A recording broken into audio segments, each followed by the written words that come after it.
Hello, hello, and I'm back in one piece, slightly bruised, but in one piece nonetheless from my snowboarding holiday.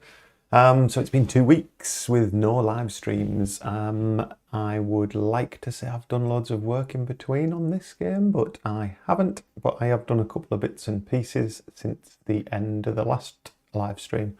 So tonight, the community post I put out earlier was about kind of trying to decide on a name. I don't know if I'm going to settle on that, but I've had some a bit of work I did on the title graphic, if you like the kind of thing you get on the store, like a Steam store page or something like that. Been starting to do a bit of work on that. I've got I think the end of the last live stream was me trying to sort out that puzzle with the fake plants covering up the holes in the carpet. I actually did that just before I went away on holiday, so I can show you a little bit of that tonight. And then there's a couple of other bits and pieces that I might finish off. I certainly want to do a little bit on the title of the game, because I would really appreciate, as always, people's input into that. Whether you join live tonight or whether you watch this back, would really appreciate any comments, thoughts on some of the titles that I'm going to be considering this evening, because yeah, it's always been really helpful in doing these live streams, because people come up with some great ideas and have fed into the game, which is fantastic for me and hopefully for you as an audience as well. So I will dive in straight to that, I think.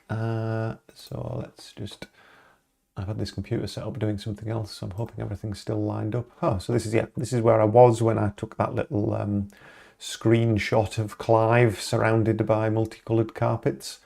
And what I'm trying to do, I guess, is start thinking about the release of the game. I still think I'm a long way off that, but I think it's a good idea to start thinking about how the game would be marketed, how it might appear on a store page, whether I end up pushing it out on Steam or just on itch or any of the other kind of free platforms.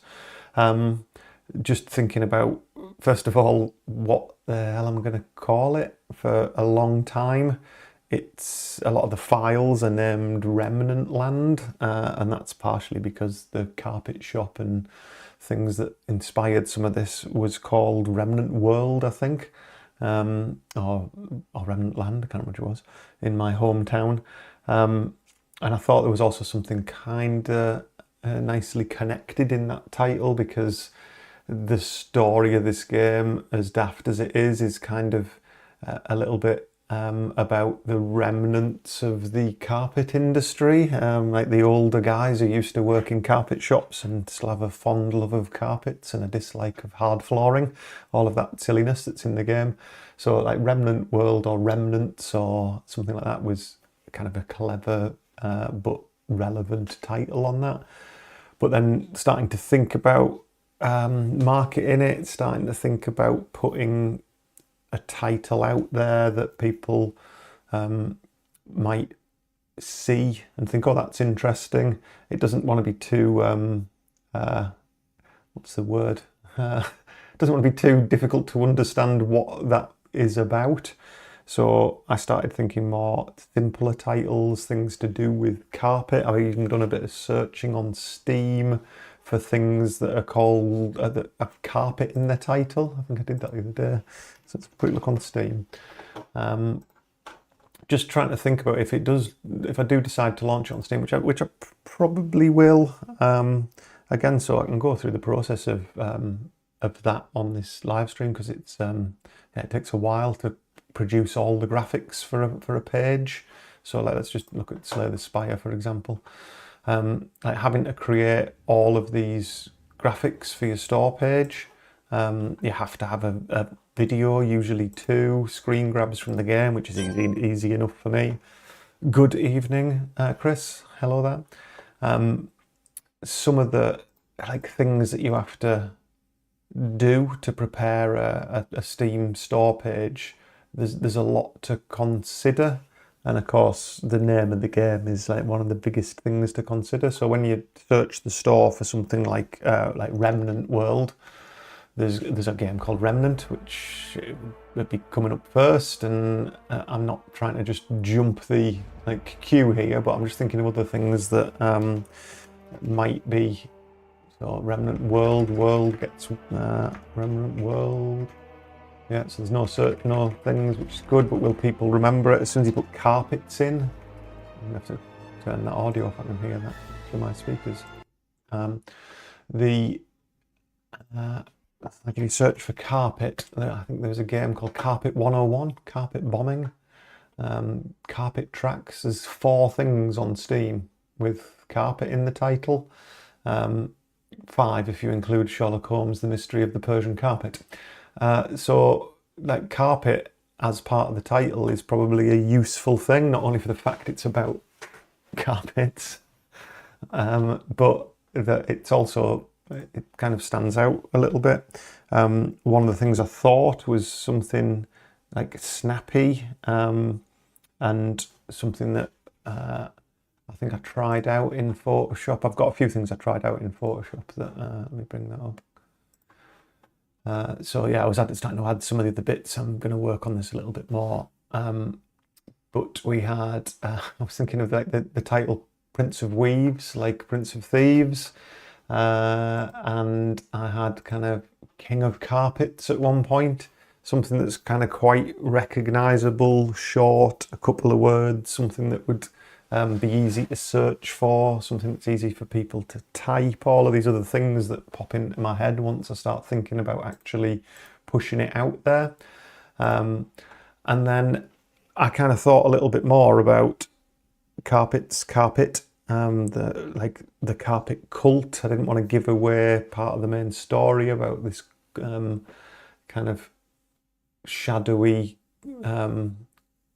cult collective who are championing carpets against hard floors. I didn't want to give too much away in the title either. And then I kind of thought that secrecy, that kind of hiding something dawned on me that perhaps under the carpet was a nice little kind of idiom. Like when you sweep something under the carpet, it's because you're kind of hiding it, or you're ashamed of it, or you're going to deal with it later. So I'm thinking now that might be certainly one of my favoured titles for it. So I started thinking about how that store graphic or thumbnail or something might look. And when you come to design these for Steam, you've got to do quite a few. You've got to do these kind of widescreen ones here that come into these lists. Have a look at Carpet 101. It's the most similar title. You have to have like a big store page graphic, which is the one that you can see in the background, kind of faded here. If you're lucky enough to end up on one of these, then you've got a different graphic for that.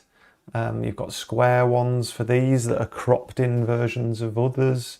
There's absolutely loads that you've got to produce, and if there's anyone following my channel who's got games that they've created on Steam, you'll kind of know that you end up with quite a lot to do. So you've got to think about a kind of layout that will work in, ideally rather than having to create 6 or 7 different things, like a nice widescreen one with some trim area that looks great as the big banner one, but also looks good as a square. So there's quite a lot of design to think about in preparing a game to be on Steam. And it's not something I want to get too caught up in at the moment, but I do feel, or I'm starting to feel, maybe, I think I'm probably, 9 months into this from the original idea. I feel like I kind of need a game in my own, game name, sorry, in my own mind, that starts to form some of the look and feel. It'll probably never get set in stone until it absolutely needs to, but Under the Carpet feels to me like quite a nice, concise, relevant title that is a bit intriguing as well. So I would welcome, I know there's only Chris on the live stream at the moment, but any people's thoughts on that. I might even stick a little poll on the community thing on YouTube, just with a few of the kind of running ones that I kind of like the idea of. I'm glad you've said that, Chris. People in the hoods in the background. And what I'm starting to add to this, again, because there's probably going to be a widescreen version of this square one for the Steam store page or a store page, is trying to bring into the image loads of other bits. Oh, where's my... Oh, there it is. Loads of other things out of the game. So yeah, the little masks that are made out of carpet tiles, they appear in one of the rooms with this, the shawl, the shawl of shag, I think it's called, with shag pile carpet samples making up this shawl, and this mask that's made out of a roll end or a offcut of carpet.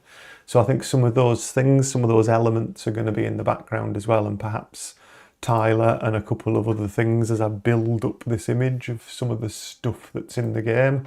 The little fake plants, and I'll come back to that because I've finished that plant puzzle that was causing me a major headache on a live stream, which some of you were there for, watching me slowly get tied up in knots with the logic for it.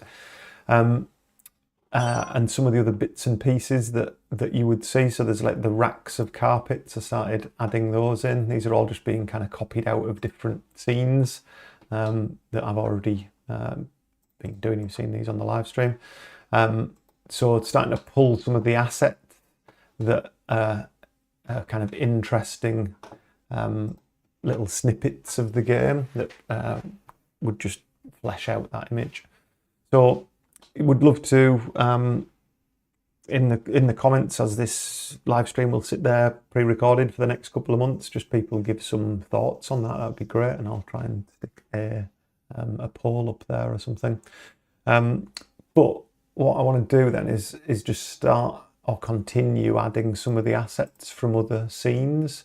I thought for a moment it might be quite nice having him stood on the car jack from that scene I went through where he's having to create a way to get up that ladder, and a couple of other things, that maybe some of the balls from the ball pool that he ends up in, some of the other things out of those scenes, partially because I've already done the graphics and it'd be good to reuse them.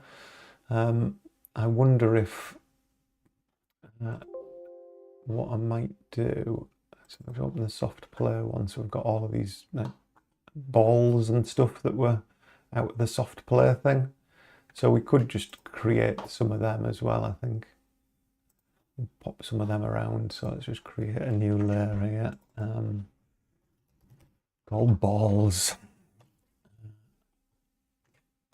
and I think we might just dot a couple of, let's put it above all this other things. I can't remember what size they were. That look about right. We'll maybe just have a couple of, and I'm still not totally keen on the colour scheme I used for that soft play area. As I said at the time, this might well change because some of them look a little bit muddy, especially that yellow looks a bit muddy, doesn't it?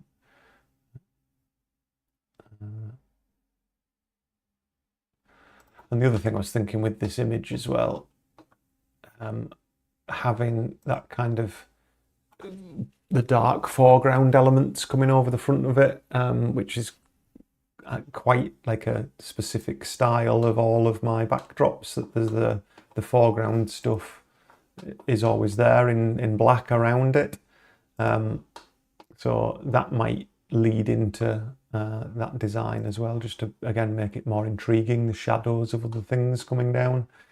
But yeah, I'm kind of hiding it at the moment as I start to build up a series of different objects from the game as well.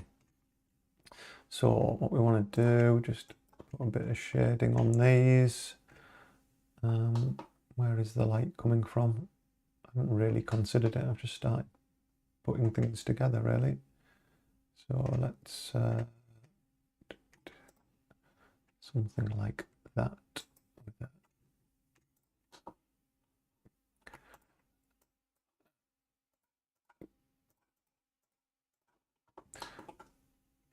just enough to give it some highlights on there.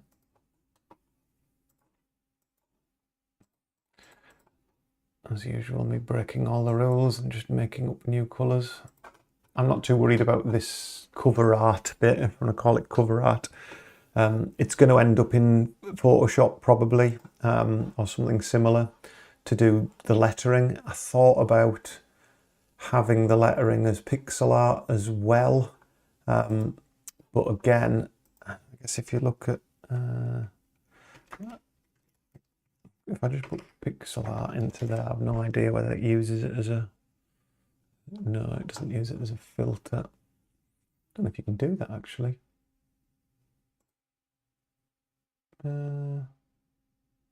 I've always disliked the Steam search thing. Don't know why.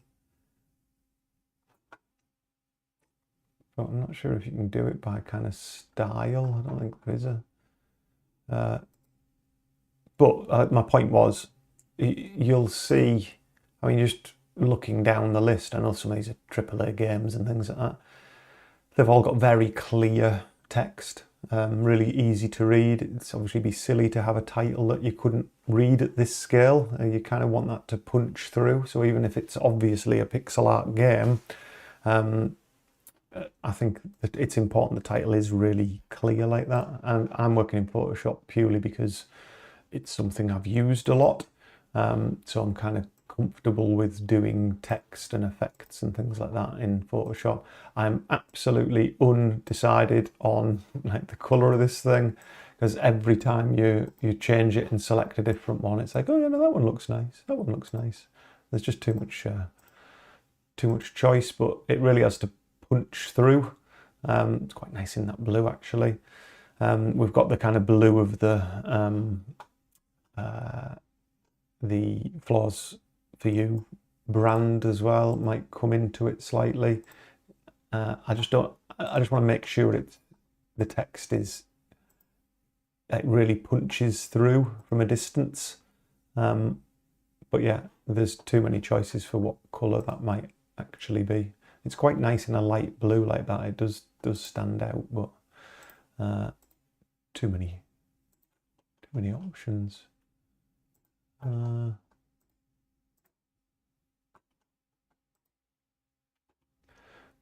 It could even be that I end up doing it in kind of like this carpety texture kind of thing, but keep it as like vector text, but have a texture within it. It might be something I can try out, but yeah, I don't think it's something I'm going to immediately settle on. I definitely need to do a much kind of wider screen version of it, so that I don't have to make all the different bits of it. There is, I think you can download from the, what's it called?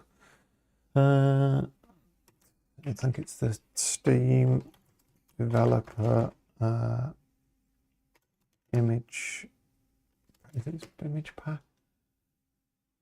It's in Steamworks. Yeah, so these are all the things that you have to have for the store, and the exact resolution of them all. And all these other library assets are required. You need assets for events, and somewhere you can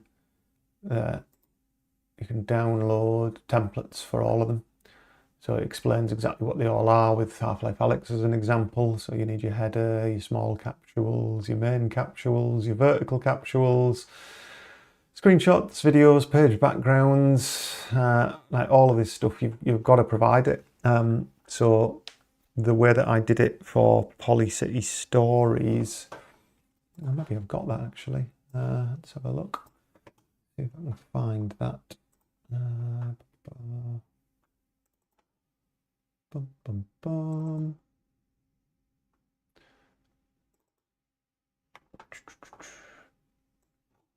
Got loads of polygon stuff here.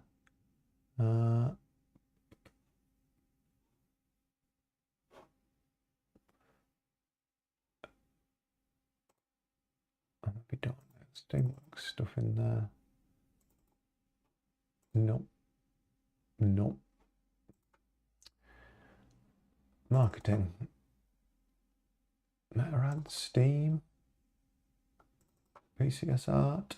Alright, yeah, so they're all of the... Like, this is everything that was needed for Polycity Stories to get it on Steam. So there's like the little icon. That's the like top one that goes behind Steam. There's a big one. There's a separate logo so that can sit on top of that one and be responsive to different resolutions. So you have to provide a separate one like that. The little capsule ones that come up in the lists, and little side ones as well that get used. The portrait box one, loads of little header ones. So there's absolutely loads. And I think what I did, or I hope what I did, full Steam template, there you go. At the time that I did it, oh lovely. So this will be really, really handy, because this was a couple of years ago that I did this. I kind of made this artboard in Photoshop, which has got all of them.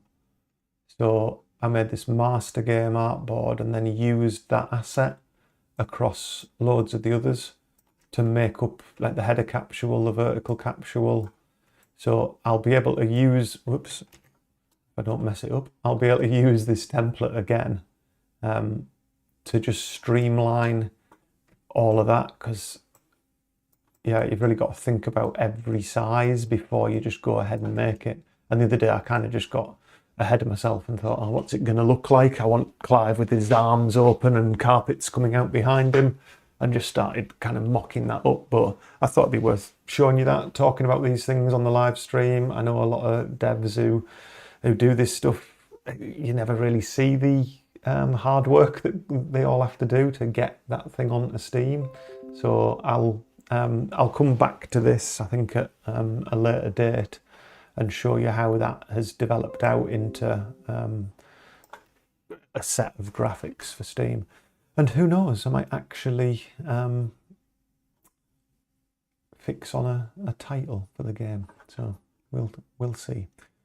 So I will move on from that. I've rabbited on enough about that particular thing for a while. I think what I'll do is some of these other elements that are going to come in from other rooms. Let's just have a look at a couple of other rooms in the game and see if there's a couple of things. I don't want to kind of lay them out exactly where they're going to be at the moment, because as I said, I'm going to have to do this widescreen version. But I do think there's probably some elements that are useful to have. The water cooler is going to play a bit of a part in it, actually. There's a leak from the water cooler, which then reveals some footsteps. If you remember back from a live stream a long time ago, there's like a weird, creepy guy who's holding a goldfish in a bowl, which turns out not to be a goldfish. And he effectively sneaks in here while you're doing something else, and you notice because there's like wet footprints going through a puddle of water coming from the leaking thing. So it's kind of integral to one of the scenes where you kind of reveal, if you like, what's under the carpet and what's going on. So that the water cooler might be something that's worth pulling out of here. So let's have a look, try and find out where it is. It'll be in the backdrop somewhere. Yeah, big backdrop folder. If you put auto select layer and click it, there we go, water cooler, lovely. So if we select that there, let's just copy that off there, go back to my title one. Perhaps I'll just make this wider now to remind me that I need to do this. So what am I looking for? I'm looking for canvas size. And I'm doing it as pixel art, really low, like res, and then I will have to up-res that, but I don't want it to get all blurry and all the usual things, so it's going to have to be drawn here in Sprite, and then changed in Sprite to a larger pixel size so that it actually comes up in proper pixels, and then I'll shift it to Photoshop at the end. So let's just make this much wider, not that much wider for now. I think back here I've got a backdrop here, just so I can start dotting some other things into this canvas. Yeah, I'm still not totally sure on the little rack. I think it's kind of nice because it all spreads out from him. It's like it brings your eye into the middle, into the title, but again, still not sure on all of this. What we do want to do though is stick the water cooler in there.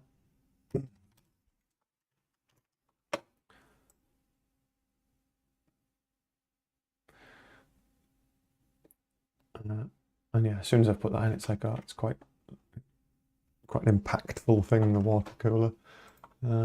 What else might there be that becomes recognised? Well, actually, it might be worth having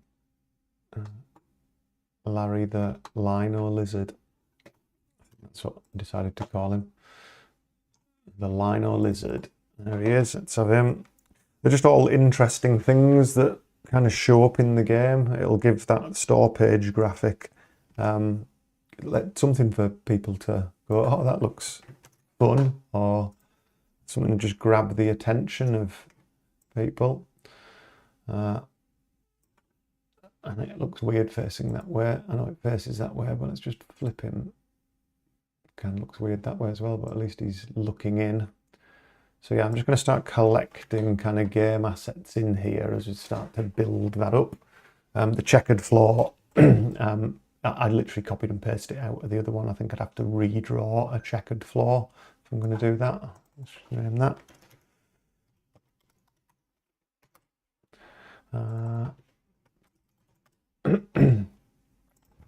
So what else have we got that's exciting? I mean, the whole table idea is kind of cool, like the cult gathering table. We kind of need that in, don't we? But I don't want to kind of give it away. Oh yeah, it was going to be a red robe eventually. Originally, sorry. I ended up doing it as this patterned one. Yeah, I don't know whether it gives too much away, like the urn and things like that. But let's grab them out of here and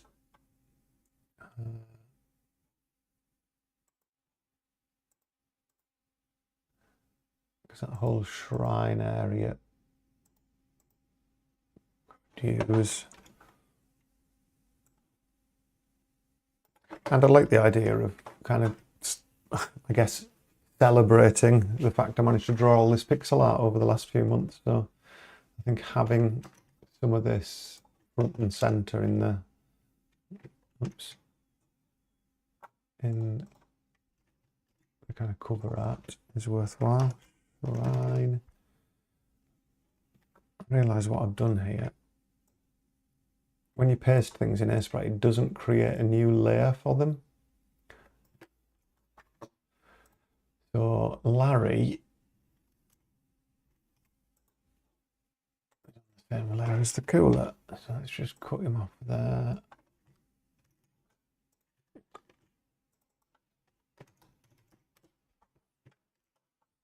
I think I called him Larry.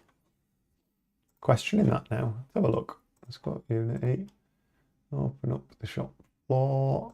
Oh, actually, excuse me. I keep forgetting. I haven't done any like interactive hotspots in the shop, apart from the things that are needed for the puzzles. So all the incidental stuff, I don't think I've actually like, gone around him at all.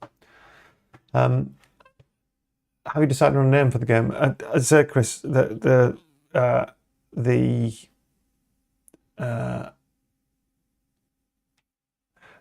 the moment, was my last 10 minutes of rambling. It might be called Under the Carpet. It might be.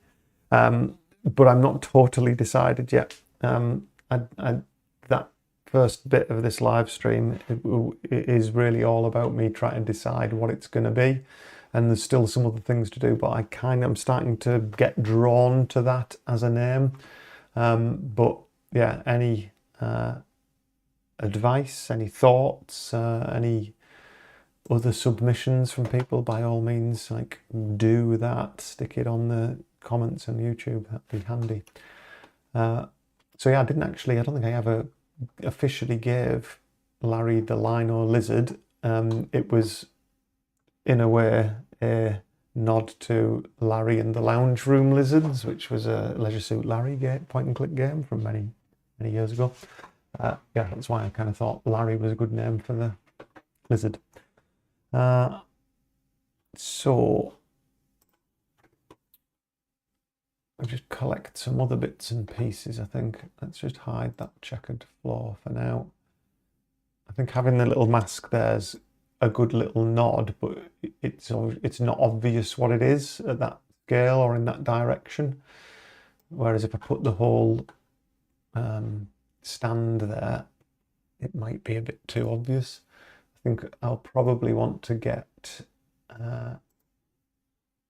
Tyler in there.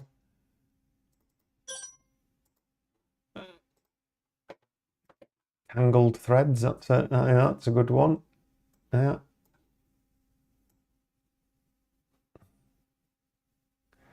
I kind of want Tyler stood there as well, but maybe on his not normal. Oh, that's nice as well. Keep them coming, Chris. Just leave us a big list. And I think I'll stick a poll on at some point. Carpet DM. That's kind of cool. I like that.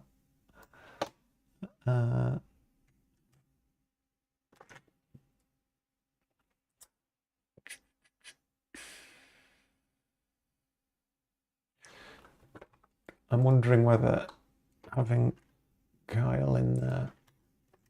Sorry, Tyler. Oh, I've just copied his head out. It looks a bit... that's fine, carry on. The...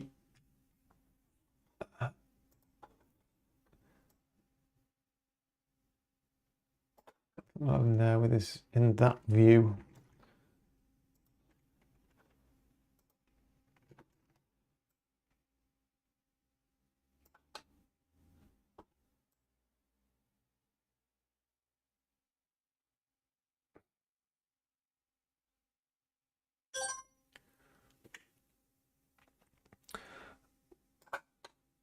Yeah, don't look under the carpet. That's not bad either.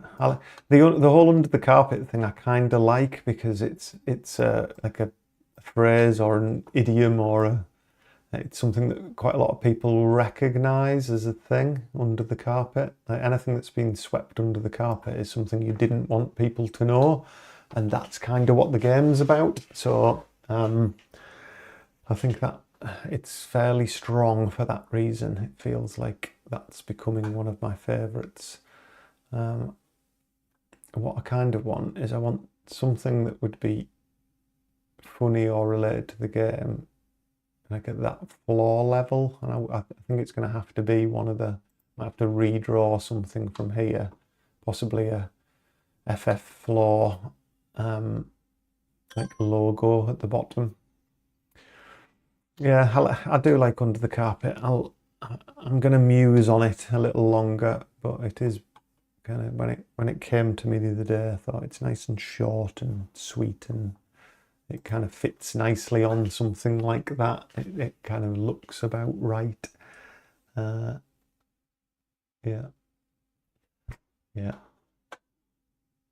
I'll keep thinking about it. I just wonder whether this area here behind him, I think we do need something of the branding. So I'm just playing with ideas at the moment, really, but let's go with the bright blue. So a lot of the shop floor stuff is like light blue with the FF floor thing. Let's just pull out a circle. That covers the bottom of those carpet bits. It may be a bit bigger actually. Just wait for it to align the pixels properly. It'll look a bit neater. That looks jaggy. Go with that.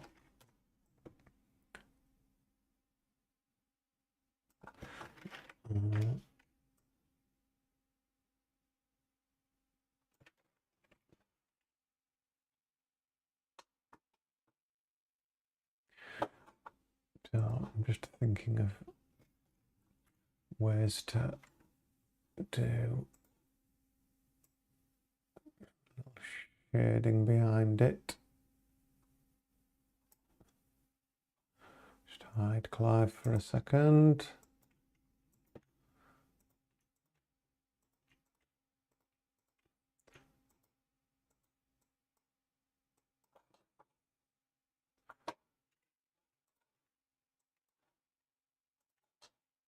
Oops, done that a few times.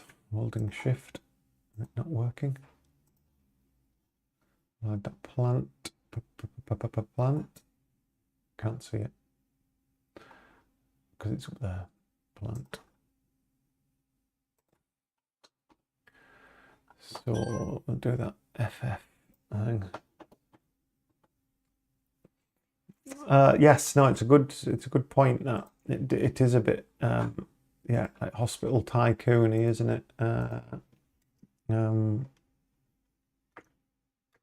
Which is no bad thing, because I can't spell tycoon. Tycoon. Like the 2-point hospital stuff. It's 2-point hospital, isn't it? 2-point. Yeah, this kind of, yeah, it's the dark black thing, but you can see how well they stand out in like a Steam list as well. Oh, I didn't know there was a 2-point museum. Oh, it's a zooseum. 2-point museum. Yeah, they're really bold, quite nice like titles. But yeah, it is definitely the dark black surround that's on them, but without it, again, it's one of these things where trying to make sure, so like the stroke that I've got a really thick stroke, but you can see how kind of powerful it is in pulling that and like the lettering out. Same with kind of drop shadows as well. I haven't done one on here, but like whether or not I put a drop shadow in and maybe use like a colour burn behind it. I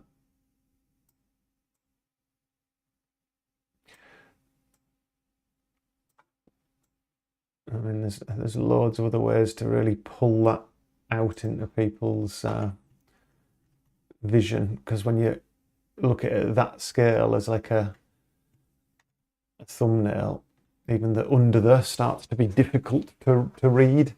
So there'll be say using that template I've got from my previous game, there'll be ones of this where the title is the main thing and it's probably just got some carpets behind it and stuff that and I like these colours of these carpets really stand out for me. They kind of would catch your eye against a dark backdrop, and a lot of the Steam stuff's dark, so yeah, there's all that to consider. And I mean, it looks quite nice as a little thumbnail. I just started playing with this the other day because it's a task that needs to be done. But yeah, I do see your point, Chris, about these 2-point hospital things. Yeah. If anything, that's given me, I hadn't kind of realised that, and it's like, oh well, it works for them. They make a lot of decent games. Yeah. Can you change one of the letter to a carpet? Yeah, I thought I was originally thinking about having it on a roll of carpet, and wondered whether there was a letter. I also at one point was calling it, I think, King of Carpets. You got the S, and I was thinking about making that into a little carpet, or the C as like the end of a roll. But again, I wanted it to be really kind of clean and easy to read, and wondered if I start messing with that, then that might make it more difficult to read. But yeah, I'm not totally fixed on it yet, is the answer. So I'm gonna do just this usual brand bit. I'm probably not gonna be able to see this because it's gonna be behind Clive's legs, but it'll still be a nod to it. In fact, let's just do this on separate layer. FF logo, so I can spread them apart if I want to. Fill that in.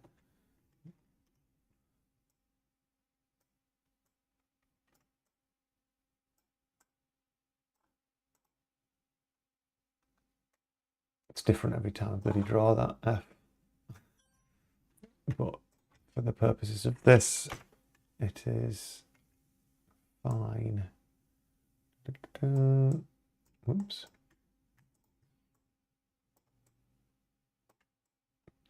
Wow, you can tell it's been a couple of weeks since I've been doing any drawing. It's a bit of a mess, isn't it?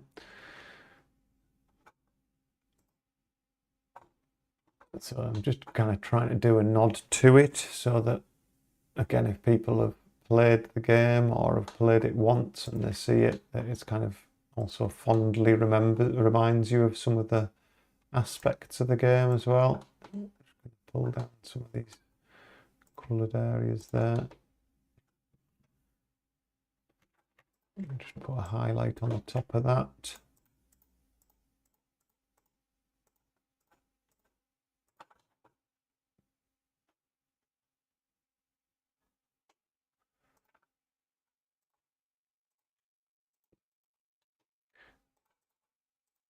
Yeah, the text, yeah, sitting the text on a carpet. I thought about that, like having it on like a rug, almost like, well,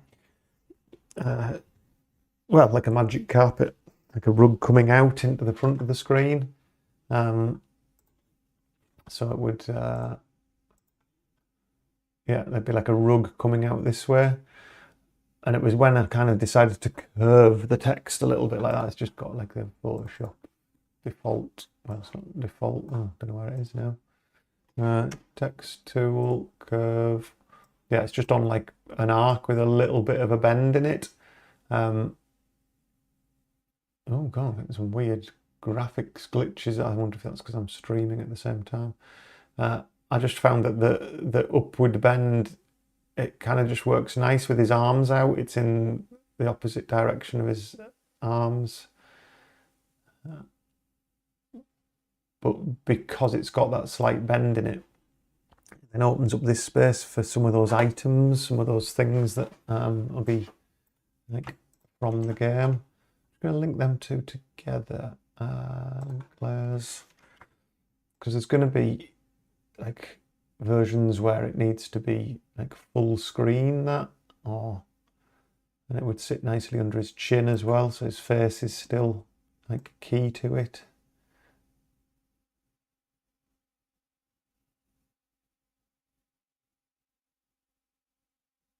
Yeah, I am liking it more and more the more I think about that title. Why does that F look different to that F? Is that just an optical illusion? I think it must be. Let's just move that. I think it is. Just seems a bit weird. I mean, the original idea for this was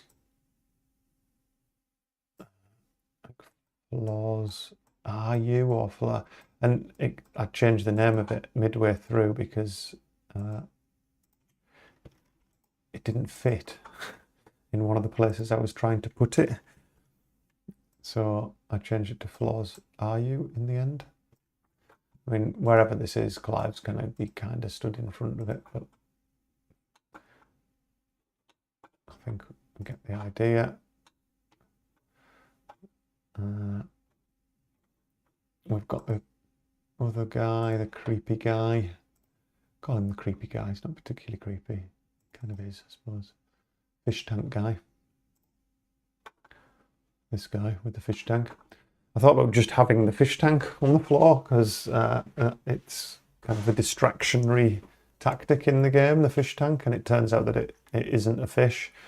I think on one of the live stream nights, I think we decided it was actually, or I might have come up with it, or somebody in the chat might have come up with it, possibly you, Chris. I likened a goldfish to the orange bit of a Jaffa cake once you've sucked all the chocolate off. So I thought that would be quite funny. That's what it is when he comes to look in his fishbowl. So that little creepy character who kind of looks about as well, goes left and right, does a lot of looking shifty. He is, as you will see later, an integral part of the game. So I don't know whether I have him with his shifty eyes sideways. Yeah, let's have him with his shifty eyes to the side. Let's have that frame.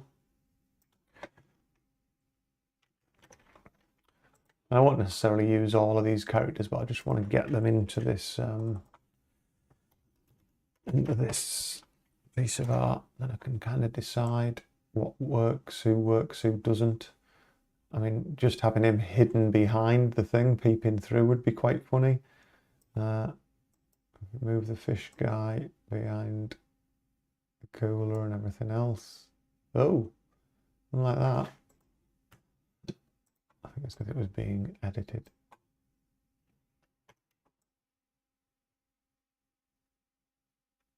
I mean, just having him peeping out from behind something's quite funny, isn't it? Or it is to me. Just peeping out behind there. Anyway, yeah, there's definitely something that can.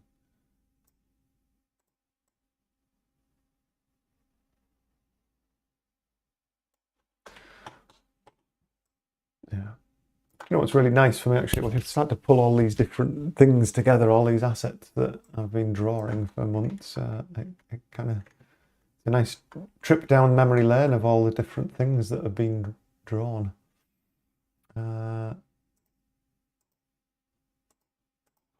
Yeah, somewhere in there is like one of the carpet racks.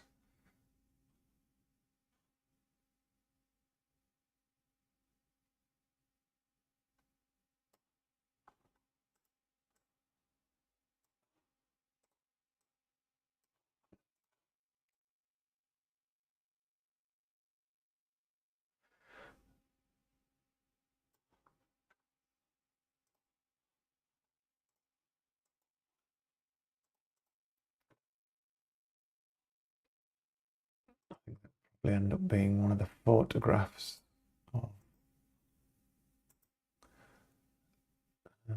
Keith Pyle as well. I need to add one actually to the kitchen. So, where are we? There's right locations, kitchen. Yeah, so there's like a little plaque of him there. Keith Pyle being the previous manager of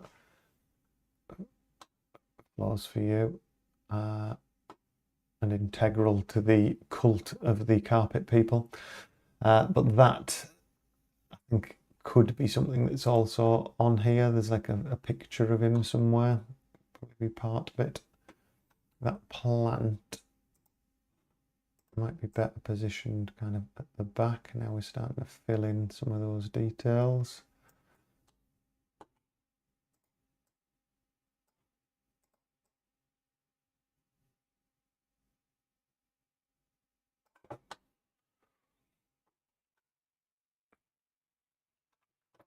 Yeah, I mean, it's certainly not finished, but I'll do. I'm starting to like the look of it. Let's just put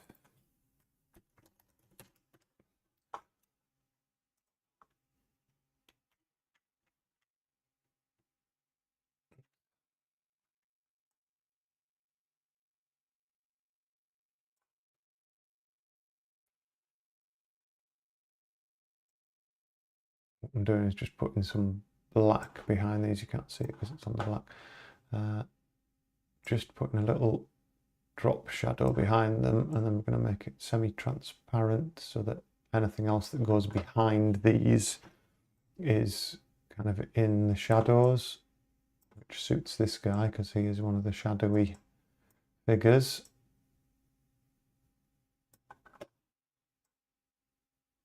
Yeah, we just like that.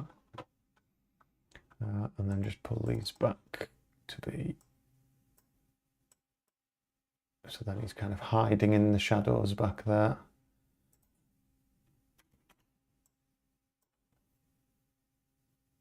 It's weird. Oh, it's an optical illusion. I was thinking, well, there's a gap there where my cursor is. It's like this reverse L-shaped gap, but it's not. It's a shadow on top of this check. That's fine. That looks kind of cool. Maybe fish guy, actually. Let's just take fish guy and adjust his brightness so he actually looks like he's in the shadows.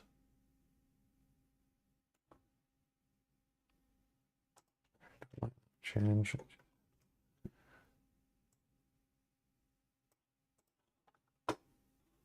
Yeah, because we want Clive to stand out as the main person, but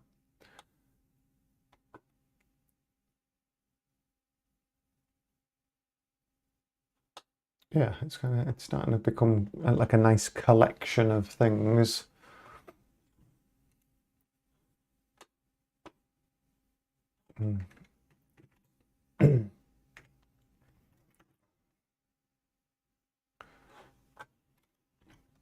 Stuff's going to need to be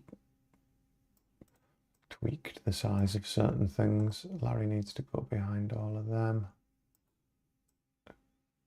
So he just gets caught by that shadow. It brings the sight lines up his arm, down his arm. We need to leave enough space for that title so that we don't get things completely covered. We also don't want to go totally to the edge. There are a couple of other characters that might come into play. That plant needs to go back. Nope, not there. In front of Larry. And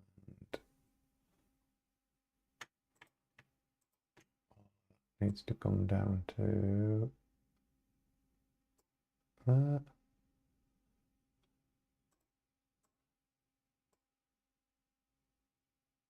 What have we done? Yep, shine's in front of it, that's right. Yeah, that's fine. Just looked like it wasn't in front of it. Threw me off. So we do also have a couple of other people that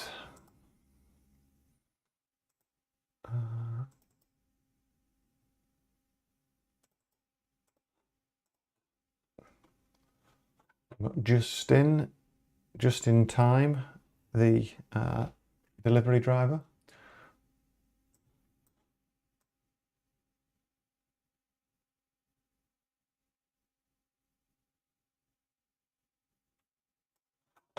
Something like that. So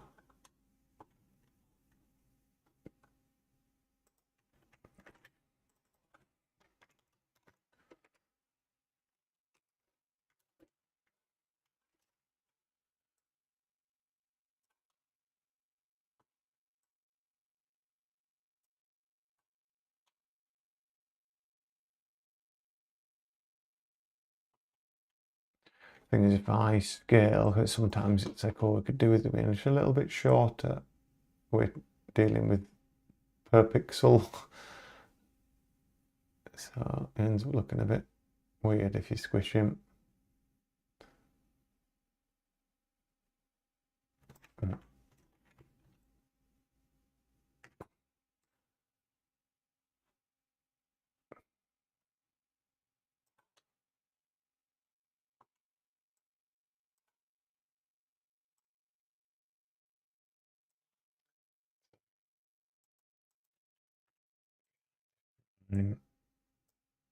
In front of the shrine, sorry. And some of this, as I said, you're not going to be able to see some of this. Well, the cropping of this will probably just have that guy's eye in it, which will be kind of nice. but this will be the bigger kind of top image. I'm not sure where to put him, really. I want all the characters at one side. Kind of wants to be behind the shrine, but not totally blocked by it. The shrine needs to be smaller, I think, is the issue, but let's scale the shrine and see what we get pixel-wise. Doesn't look too bad. Let's shift just in across a bit.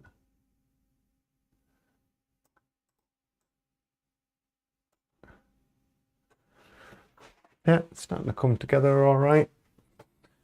Feels like it all needs moving over a bit, but Clive is dead centre, and I want to keep him dead centre for now.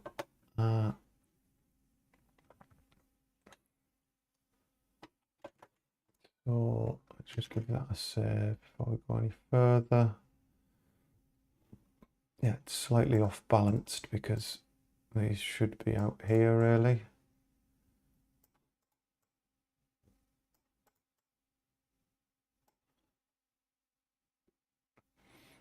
And as soon as you reveal his feet, it's obvious that he's not behind there. I mean, have him peeping through that little gap there. It's kind of funny as well.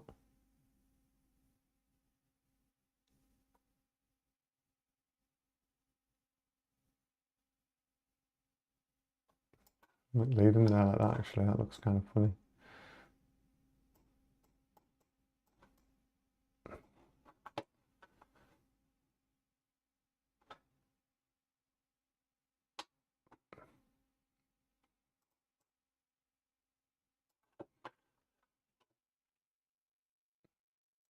And of course, there's like loads and loads of objects. So if I open up items big, like all the inventory items that again would be like bits of puzzles that people would recognize or remember. Like the monkey head with its broken ear, pizza box. Let's have that pizza box.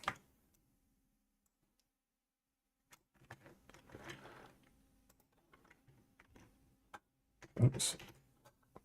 They're massive. Right, I've opened up.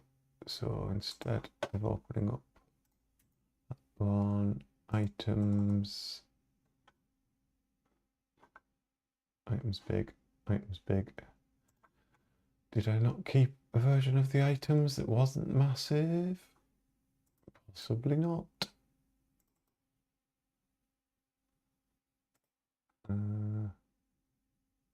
Items all, yes, this will be an older one.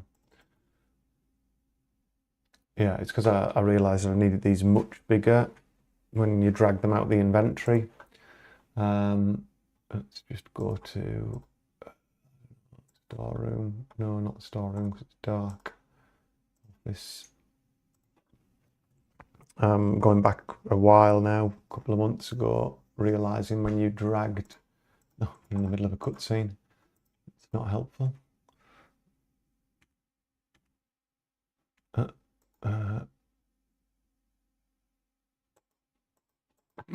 I've chosen completely the wrong side. So these items at the top, when you drag them out, they were tiny.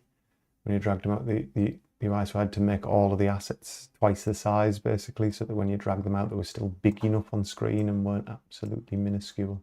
So that's why I've got these like big versions of all of these. So I've copied that. Oops, that is my desktop. Paste it into there. That's still massive. Probably made them all the wrong size. Doesn't matter. Let's go create a layer for it, call it pizza.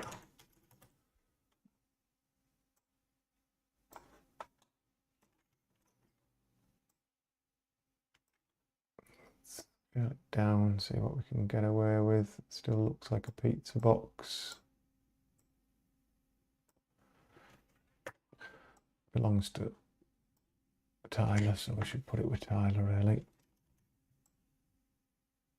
I know he's got quite a lot going on over there already, hasn't he?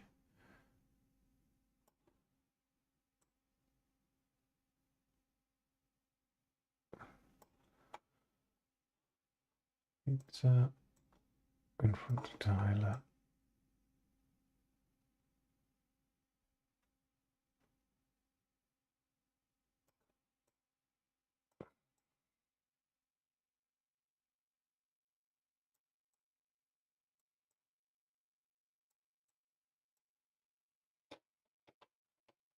Oh, those balls look big now, said the actress to the bishop. Let's get another couple of items out of here that might be recognisable.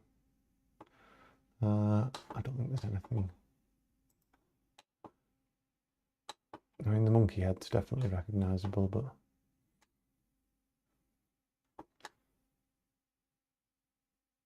no, let's leave that as it is. What other locations might we have something from? We've got the dumpsters, haven't we? The car boot. The Funky Monkeys sign, maybe. Oh, a massive banana. That would be worthwhile, wouldn't it? So, in that banana. Oh, oh, oh, oh.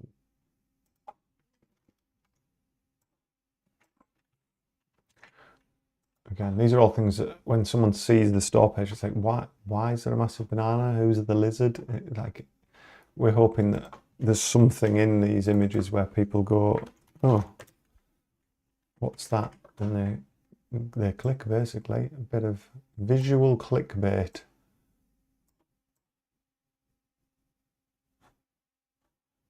So, because it's visually very similar to Larry's body, we'll kind of put it over this side to balance that out a bit.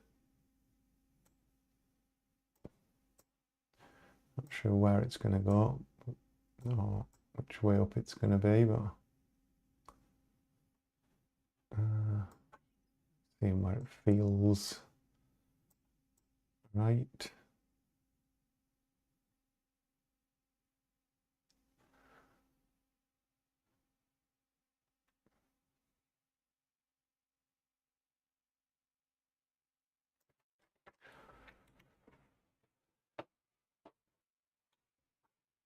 Might stay there, might move. Okay, I'm going to move on from that because it's about 9 o'clock now. I'll leave that as it is. I feel like I've collected quite a few like recognisable things, people, items and stuff. I do like him peeping through there, but it's kind of a shame you can't see the fishbowl as well. Maybe something like that. This is still peeping one eye out there. Yeah, I kind of like that. It looks like it's coming together, like there's plenty there to look at. So let's close down Airsprite. What I was going to do, let me just close that. Clive title. No, just because I moved that guy, wasn't it? So shut that down. Let's have a look at Unity. What other things were on my list? Oh, the plant puzzle. God forbid. Yeah, on the end of the last live stream, which was 2 weeks ago. Those who were catching up, I was messing about with a plant puzzle, like a multi-plant puzzle, which was causing me a bit of a headache. But it is now done. Problem is, I think it starts in the office and we've got a cutscene running for some reason. So let me just work out what's going on there. So there'll be a variable CS trigger. None of them are. Tyler arrived. There it is. Set that to false and run that scene again. Just so I can kind of show you what I managed to do with that. So you can see these plants. I'm hoping none of the other cutscenes are set up to play at the moment. So these fake plants that are hanging around. Oh, we've also got the trigger for that as well. That's another thing we have to solve, which is the dripping aircon unit. So these fake plants, there was a lot of logic to set up. So you can pick them up you can only pick them up once you know what you're trying to do, which is there's a tear in the carpet in the office. So you've like the plant will be perfect to cover that tear, and you pick up the plant and there's another tear underneath it. So you can't use that one. So he puts it down. I should have ran this full screen actually. Let me just do that again so you can see it a little bit better. So player maximized.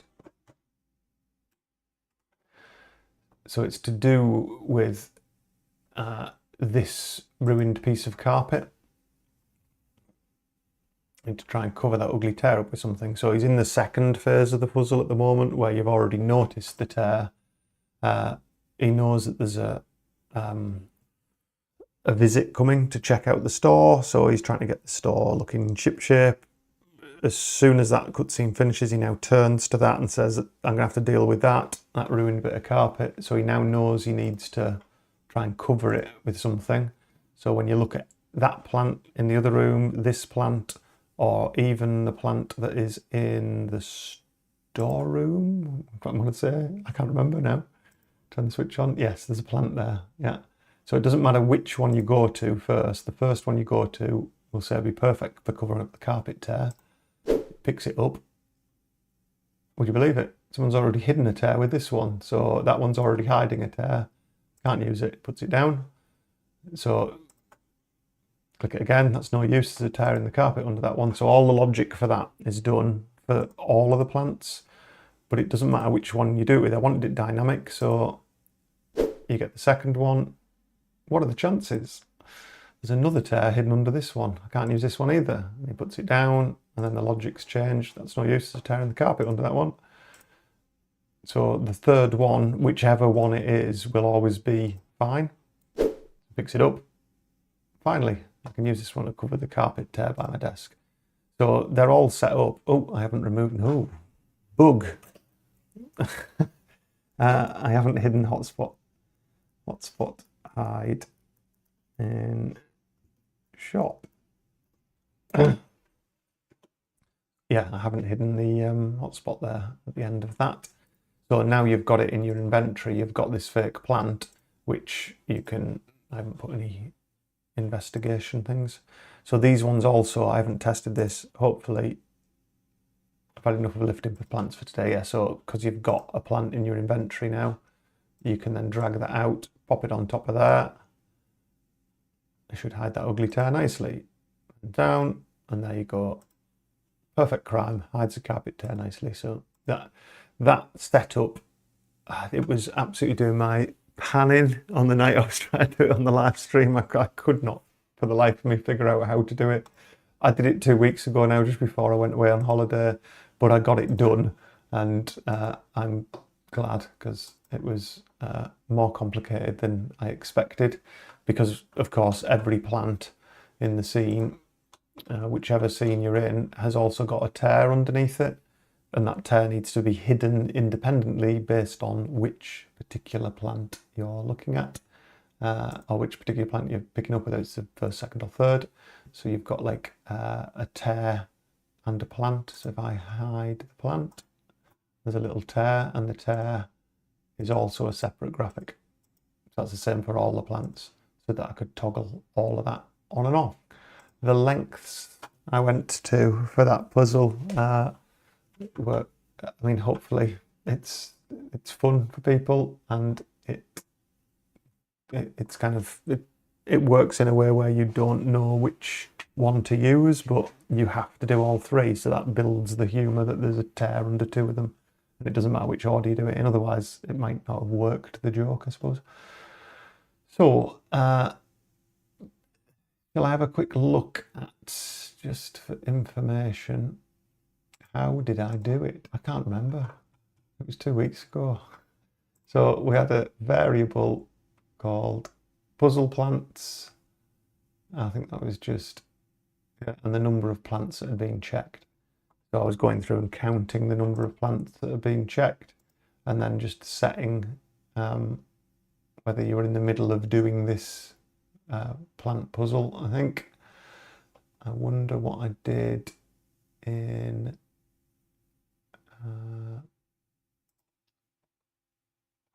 the actual plant itself.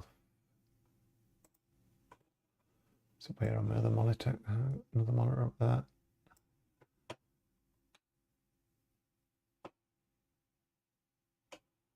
Yeah, so we're basically doing quite a few different things, checking whether you're actually within the puzzle. If you're not in the puzzle, like before you, like those plants exist throughout the fall of the first act, so if you look at them before you know the puzzle's there, it says something else. Company issue fake plastic plant, all the joys of a real plant without any of the messy watering. If you are in the puzzle, then we check this office plants checked variable and see if how many you've checked basically, and then respond differently, and then look at the increase the number of plants checked by 1, and then we run this. I did a really early live stream about parameters. So this is the complex action list which sorts out the plant logic, and it passes parameters like the plant and the tear that you're currently, of the room you're currently in, and it means that then this logic chain can be used for any of the plants. I won't go into it in huge detail, but whichever tear it, you've passed it as a parameter, it hides it. It then updates the plant numbers, it gives the right bit of dialogue. He bends down, he does the little pickup, and depending on whether we're on the first, the second, or the third plant check, he gives a different bit of dialogue and either puts the plant back or doesn't put the plant back if he's on the last one. So I managed to handle it all in this one action, which was complicated, but it meant I didn't have to do this 3 times over with lots of different variants. I basically pass it the parameters of which plant and which tear, and then it goes through and works out the rest. So it was I would say a couple of hours worth of work in the end, an evening when I wasn't as tired as I was on that live stream that I was doing. It actually might have even been a morning or an afternoon before I went away on holiday. I just thought, if I don't do this, I'm going to come back to it and it's going to be even more of a headache after a week of snowboarding and not thinking about this. So yeah, plant puzzle done. What I maybe wanted to do tonight, the last thing, was catapult. So I did a live stream about the end of the puzzle where he uses a catapult that he's made to fire a sticky gum wad up into the air conditioning to stop it leaking onto his laminate. But you've got to build that. You've got to build that catapult out of some things, and I haven't done that aspect of it yet. So I think we're in Act 2 here. I need to check actually. Let's just, so Act 2. I'm just checking the variables here for where we're at. I'm trying to remind myself as well, it has literally been 2 weeks since I've looked at this. This is one of the key reasons actually worth mentioning. No disrespect whatsoever to Visionaire Studio, which I used for years. Keeping track of variables, where you are with the game, like keeping it in your human brain, how you arrange things just becomes so difficult after months and months of working on a game as it gets bigger and bigger and bigger. And it was really hard with Visionaire for me to do that. And that's more about the way that I work, that it's in fits and starts and I'm not on it every day. I think if you're using it as a development studio, like the people who make Deponia, they use Visionaire, and you've got a group of developers using it every day as part of their job, then fantastic. I think it was when I'm coming back to it after a while, it was really hard for me to remember, and I found the UI and some of the variable handling stuff really hard to do. Visionaire Adventure Creator is slightly better at it, but you still have to remember a lot of the stuff that you do. This is quite well organised, but it still doesn't quite work with my brain. It takes me a while to get used to it. But just in general, Unity was something that I'd used for years. So I just felt more comfortable in it. But I still have this thing now where I'm coming back to it 2 weeks later and I'm looking at it going, what was the variable? So current act there, current act 2. So it's currently set to act 2, which means that when you're in certain scenes, other things have already happened. So other variables check which act we're in. Like, for example, when you walk to the shop floor, this is the Act 2 version of the shop floor, because the Act 1 version doesn't have the dripping aircon, doesn't have, it has the driver at the door and things like that. This has got that little trigger where he realises he's got to fix that as well. Oh, we've got it zoomed out a bit.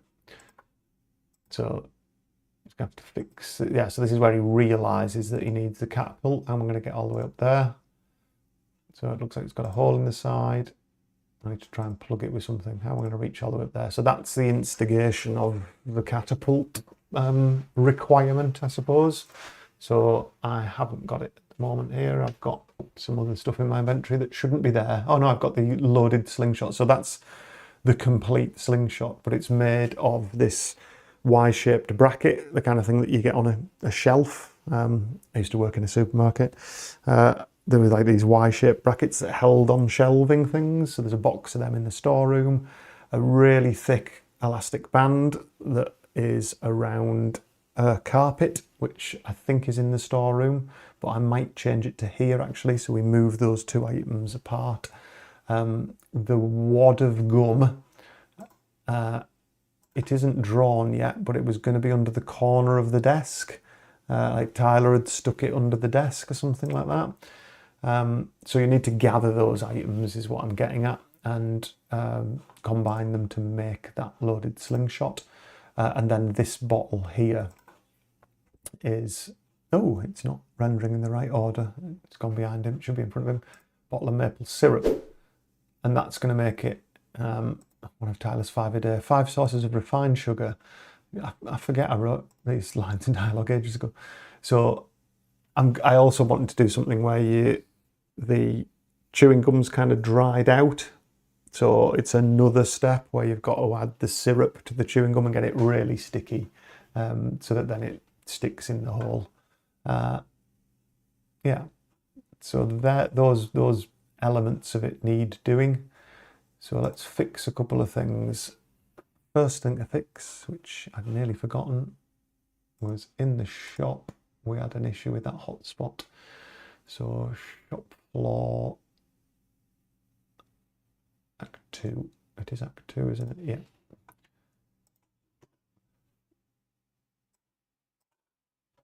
So that plant, when you pick it up, we are not hiding.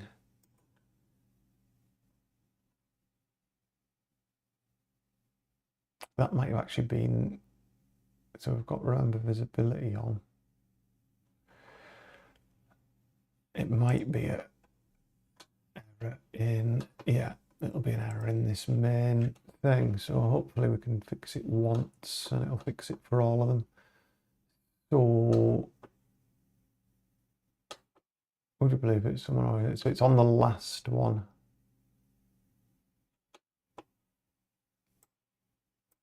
So I just want to cover the carpet by my desk. Turns off the inventory. Completes the puzzle plant.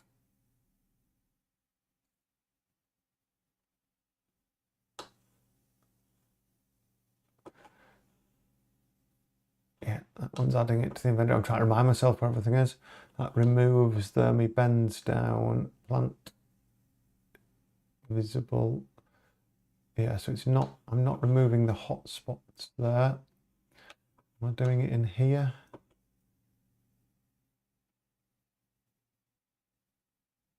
It looks like I'm maybe not doing it anywhere. Oh, it's because the hotspots don't get removed because the plants stay there. So it's only the third one that needs removed. Nobody's, good evening, Chris. Cheers for coming along. Have a good week. Hope you enjoy your week. I'll be back next Sunday, hopefully. Cheers for dropping in. Thanks for your input. See you later. So it is just the last plant. So it's only in the occasion when the final one's done, he keeps that, and it's here where we then need to hide it. Yes, see you next Sunday, Chris. See you later. So I'm now thinking when we pass the plant and the tear, it's within the plant, we need to turn it off. So here it's going to be what is it going to be? I'm going to be hiding the hotspot, and the hotspot, we're going to override it with the parameter, which is the plant.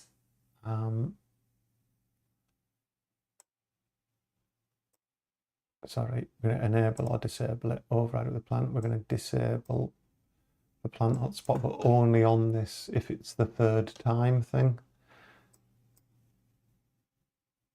So that, I think, should do it. We're going to need to test it, of course. See what's going to happen here. I'm not going to get my catapult puzzle done. So let's pick and put in a different order. Cover the thing. Oh, so he's stood in the wrong place as well. He should be a lot closer to that. Oh, he's stopped because he's hit the other trigger of this. Yeah, he should come to there. Yeah, he stopped because he hit a hidden trigger for this water, which is unrelated. I can fix that. So that's that one done, and it still highlights this highlights. Fix this one up. What are the chances? There's another tear under this one. And it's still got its hotspot.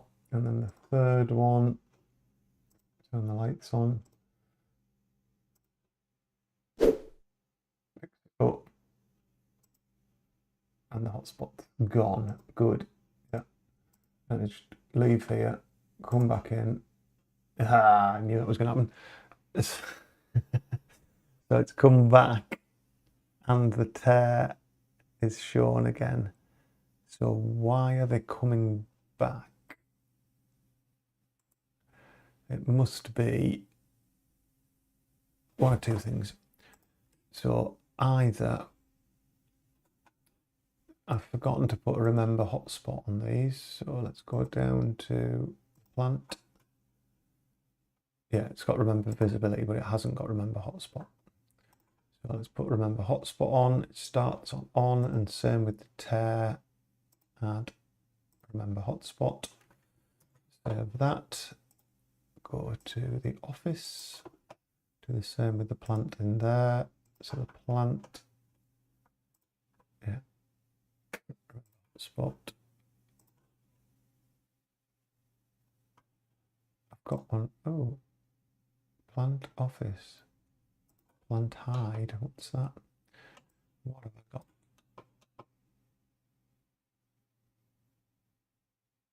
Oh, right, yeah, there's the plant. There's two plants in here. There's the one that ends up hiding it. That's why it's called plant hide. So that's got remember hotspot on it. That one doesn't need remember hotspot on it. Oh, it does at the start, yeah. The tear needs it as well. Spot. Save that. This is just so that Adventure Creator knows to save this variable as to whether it's visible or not, to save it globally in the game. So when you come back to the scene, it remembers the hotspot, or remembers the state of the hotspot, I suppose, is what it's doing. And then we need to do the same for the one in the storeroom. So come down to here, plant, storeroom, remember hotspot, and tear, storeroom. So with all of them done, that should fix it, but we need to also hide the tear that was passed to that function. So where is it? Plant. Not there. So we pass the plant and the tear as parameters. So we need to disable both that and spot disable. Actually, the tear doesn't have a hotspot. The tear is an object that needs hiding. So we need to do object visibility, override it with the parameter of the tear. It wants to be invisible. And I hope they must all have remember visibility on them, the tears, because that's how I hide them. Tear storeroom. It doesn't have a remember visibility. How strange.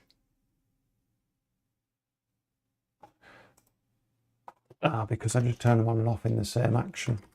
So we do need to put a remember visibility on them. I didn't really need a remember hotspot. It's no biggie though. That's on. And then we turn them off, I think. So tear in the storeroom. A tear in the office. Yeah, that's got remember visibility on it. I think I've just forgotten to put one on that one. And shop floor rack 2. Let's just check. Tear. Remember visibility. Remember hotspot. Yep. So it should all be fixed now. I better check it because it'll only come up again. So just check this was the other problem. Yeah, he hits that. There's nothing I have to fix. That's why he stopped there before. There's the tear. Puts it down. The next one. There's the tear. Puts it down into the storeroom. Turn the light on. Actually, turn the light back off. Yeah, I'd hidden it's. Yeah, it won't go in until the light's on. I'm just checking the see the hotspot only works when the light's on.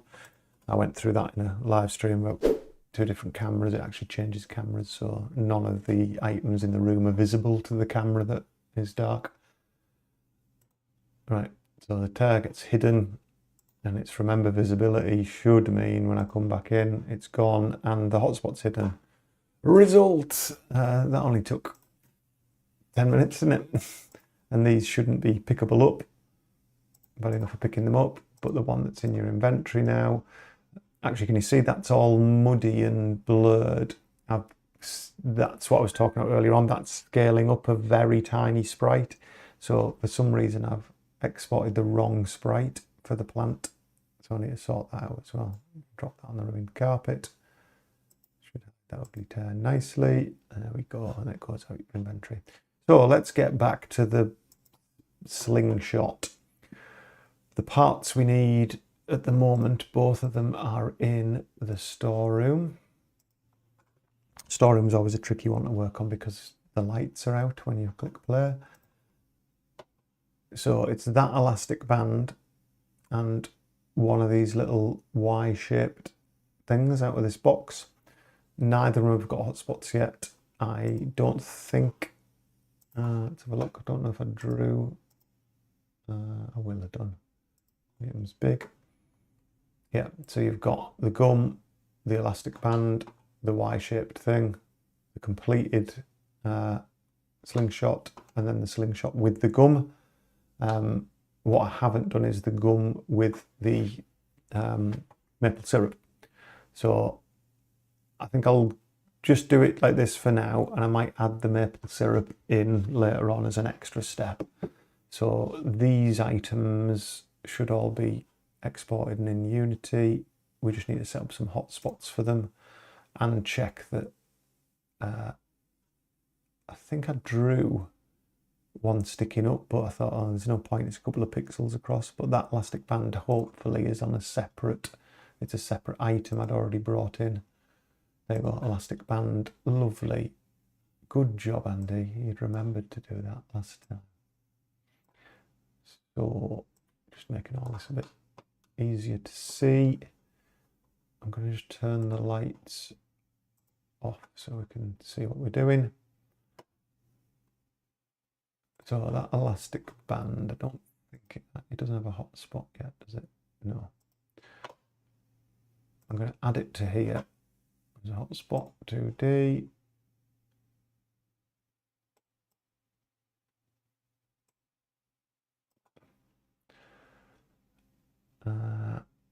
Polygon collider's fine.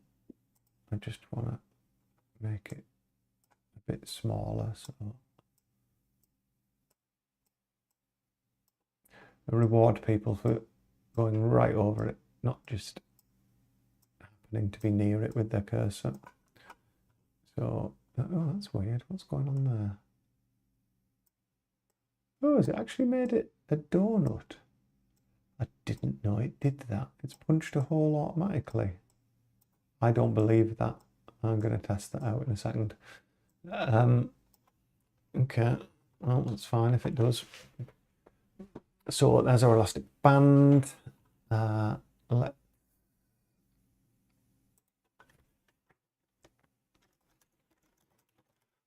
band. Use interaction.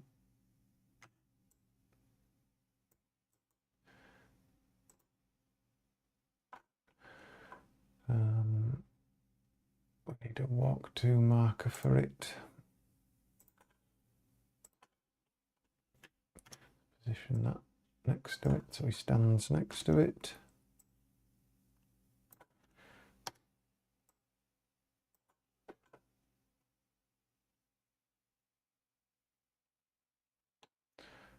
I keep thinking I've done an animation of where he crouches down to his right, but I don't think I have. So let's send him to there for now. Some of these things I might change later. So he's going to stand there, and we're going to do the bend up or the crouch up so that he stands in front of it. You don't see it disappear. So elastic band, use player action, walk to the marker that we've just set there, face after moving it. So we want to do a pick up. I think I actually made an action list asset for picking things up. Let me have a look. So a la take item with no speech.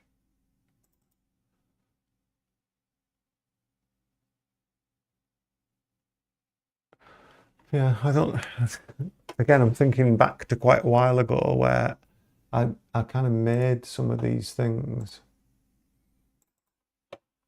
So it plays a custom clip, waits, disables the hotspot that you pass it, makes the item invisible, resets the character to idle, turns on the inventory, waits for a second, adds the inventory item that you set, waits for a second, then turns off the inventory. So that like does everything.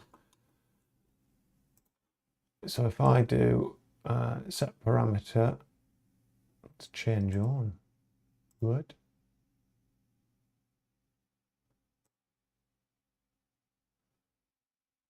Oh no, I should be doing action list run an asset file. So ala, I call them ala like action list assets. Take item with no speech, set parameters and run. So the animation clip it's going to play, I'm going to do bend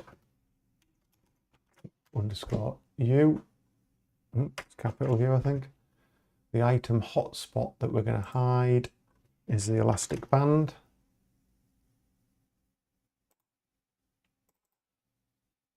The item sprite is also on that elastic band object. And the inventory item we want to add is called elastic band. So let's try that out. Let's see if this lovely little action list asset actually still works. I've not used it for a while. I noticed it the other day. I was like, oh yeah, I did that a while ago. Been manually doing them all for ages. So I need to turn the lights back on, otherwise will wonder what the hell's going on here. So you shouldn't be, so you can see it and you shouldn't be able to. So let's fix that first. It's dead simple. So elastic band is basically visible to limit to camera lights on. So it's only visible when we're using the lights on camera. There's two cameras in this scene.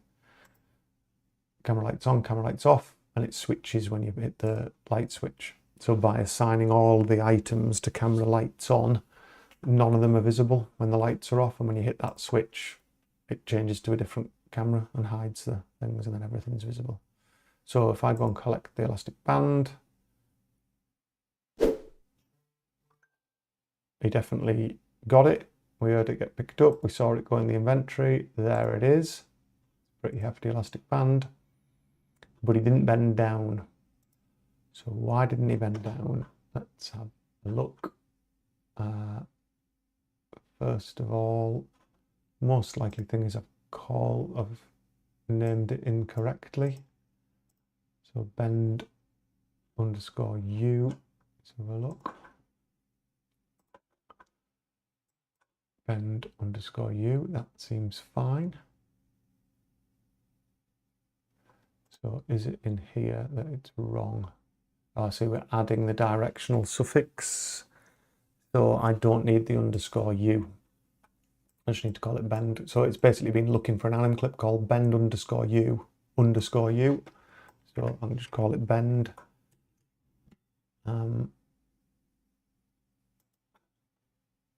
What would be handy is in there, properties, anim clip, description, which animation clip to play, minus the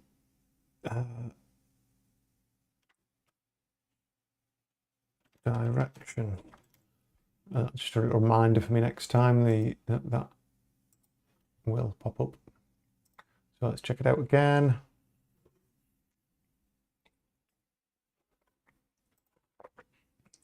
So hopefully it's going to bend now. There we go. Lovely. So we've got our elastic band. Now we need to go to that box and do a similar thing for that box. Let's just turn off the lights again while we're working. So we need a hotspot round there, and there isn't anything to hide here. So we're just going to create a regular hotspot. There isn't like a little graphics asset that is that thing. I think I drew one originally and just thought it's so inconsequential. Storeroom, where is it? Storeroom. Turn all that on. Oh. Yeah, so I think that, yes, I think that tiny little bracket, and I thought, you know, more trouble than it's worth. I think it's, yeah, it's just not there. So we're just going to have it as a regular hotspot. Oh, why did it go there? Naughty, should have gone in there automatically. It's weird. So shelving parts.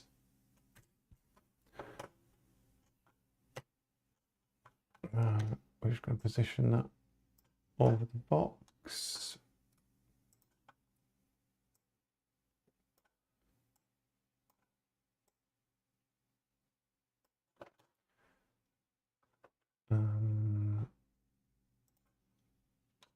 We'll do there. We're going to want a marker for it. So a walk to marker.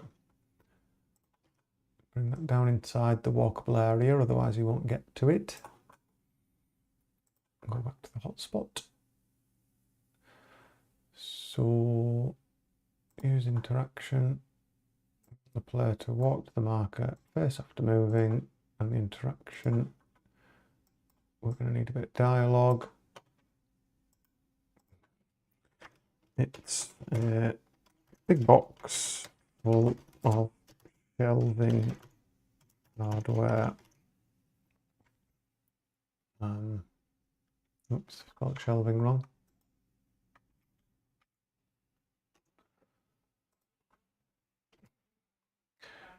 I think I'm going to say I can't imagine what I need out of it. So this is probably going to be something where the first time you look in here, it's unnecessary to get anything from it. But once you've started that puzzle about needing something, that it's going to be different. So I can't remember if I've set up a variable already for that puzzle.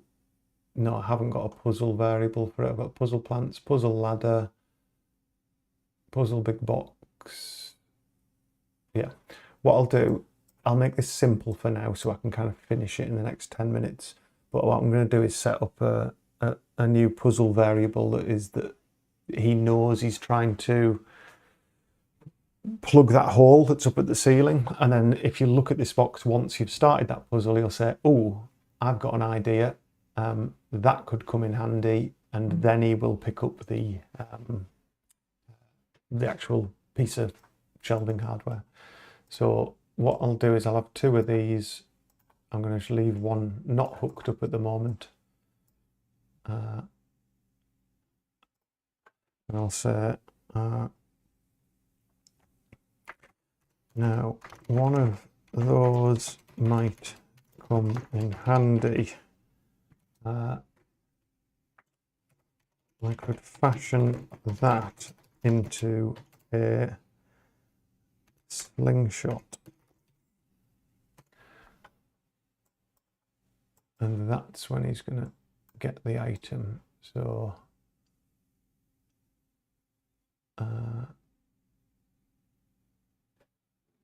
what I want to do is do an inventory add. Actually, I think, let's try this out. If I run that same action list asset I ran before, so action list run, same one, asset file, alla take item, there's no speech. We're going to set the parameters and run. If we don't set an animation, because I think take, I don't even know if I've got one called take. Anything called take in there? Oh yeah, there's a take right, take left, take up. Who knew? All right. I must have set it by default to take. If there isn't a hotspot to hide or a sprite to hide, I think if you leave them empty, it's fine. But then I can still say, what's it called? Shelf bracket. And then it should just do everything else.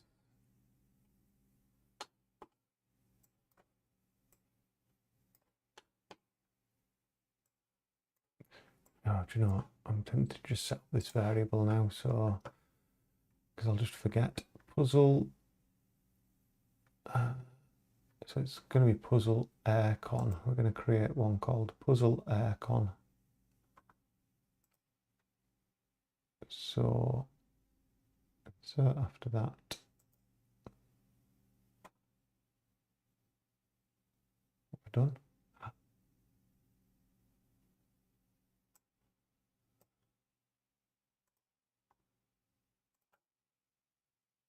Just create a new one. I've done there. Right, puzzle aircon.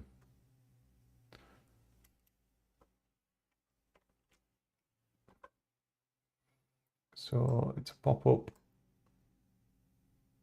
Is it pop-up? Yeah. 3 values.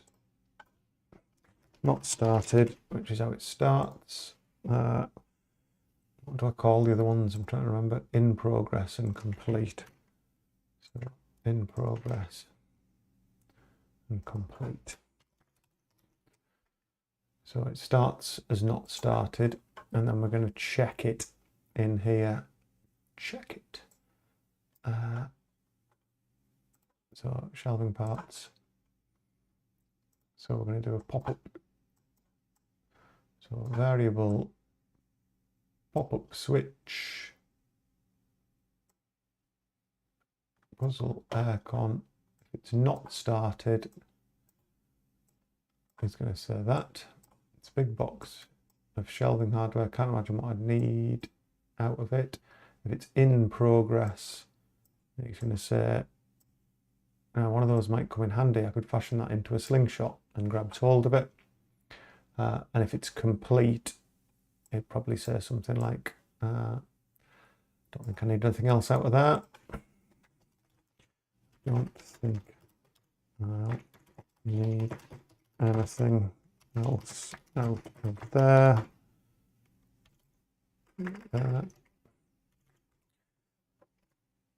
Never say never. No.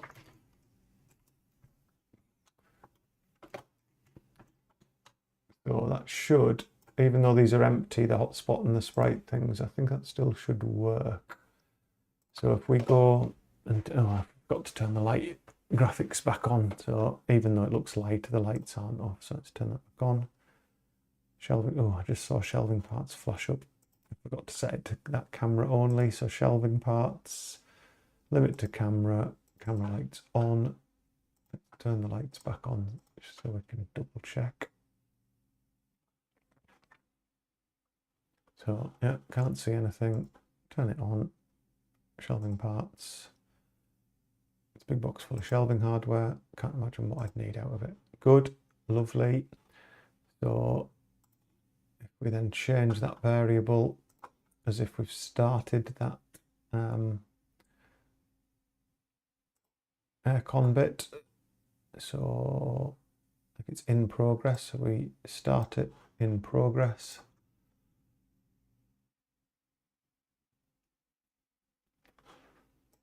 Turn the light switch on, just check it's not in the inventory, go to the shelving parts. Now one of those might come in handy. I could fashion that into a slingshot. Picks it up, inventory closes. Lovely, and even put his arm out to pick it up as well. Fantastic. Right, that's got that sorted nicely. So then you end up with the slingshot. We've got the elastic band. He maybe wants to say something there. That's why I've got a version of the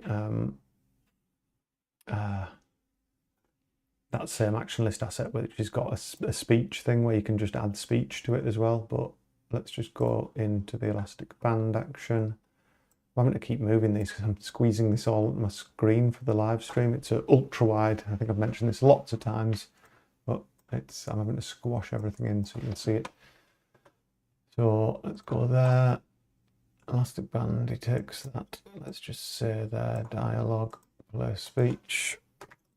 It's a really thick elastic band. Sounds like it's dog walking time. My wife's taking the dogs out and they're barking in the background, if you can hear that. If you can't, then it makes me sound like a madman. No change there. It's a really thick elastic band. That could be really handy.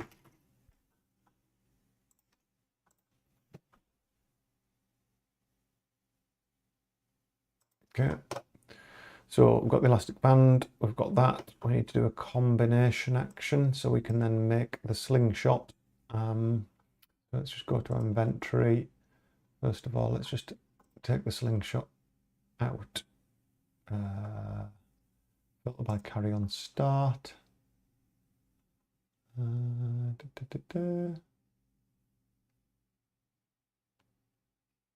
That's strange.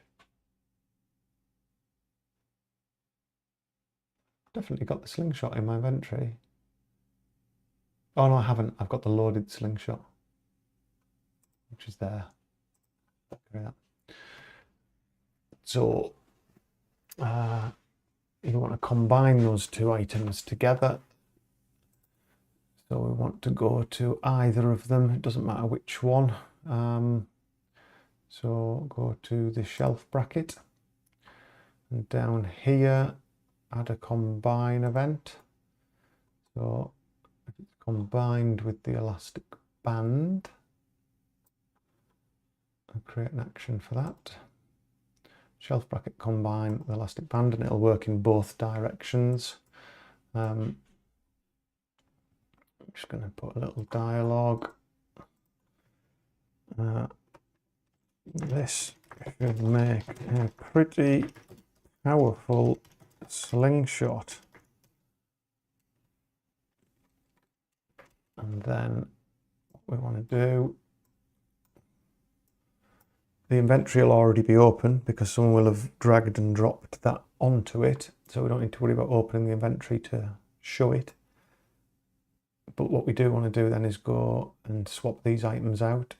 So we want to remove the specific item, which is the elastic band. We can duplicate that after, and then we want to remove the specific item, which is the shelf bracket. And then if I duplicate that after, we then want to add the slingshot and add it to the front of the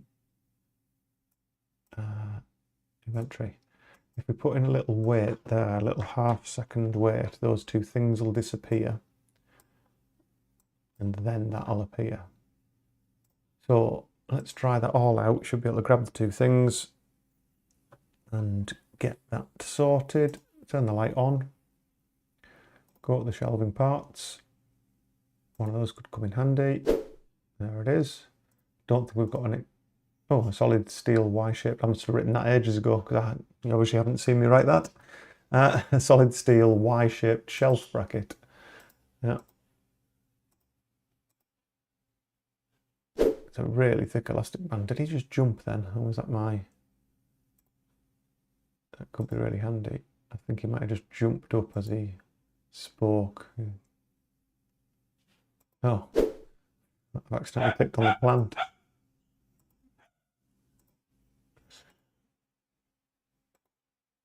Oh, I've clicked on the desk fan. There's too many things to click in here. Right. So we've got a pretty hefty elastic band. We've got the thing. Let's drag the shelf bracket onto the elastic band. That could be a makeshift slingshot. There you go. Oh, he said a makeshift slingshot. I didn't write that.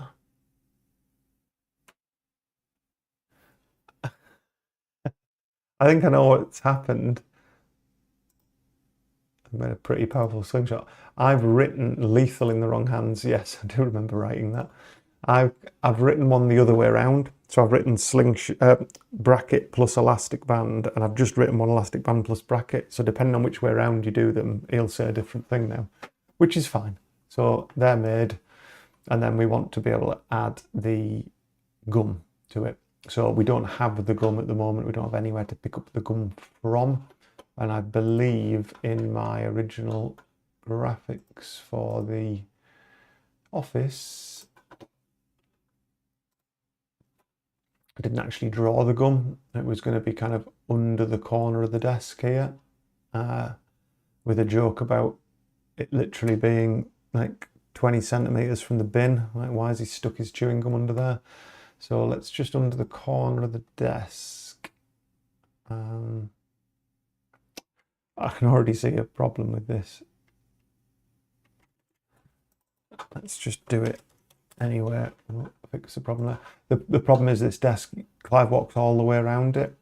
So in the scene that it's in, scene office, there are those changes. We've got this office desk and items. So all the items that are on the office desk that need to be able to be walked behind and in front of, they're in like a different render order, I seem to remember. I can't remember how I did it now.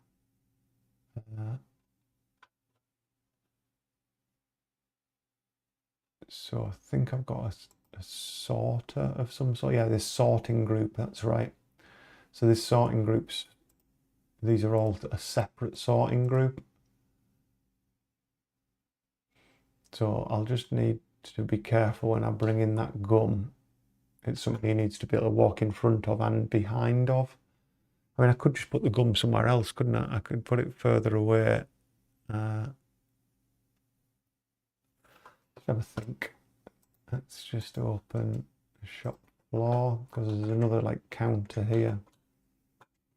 But no, it wouldn't be visible.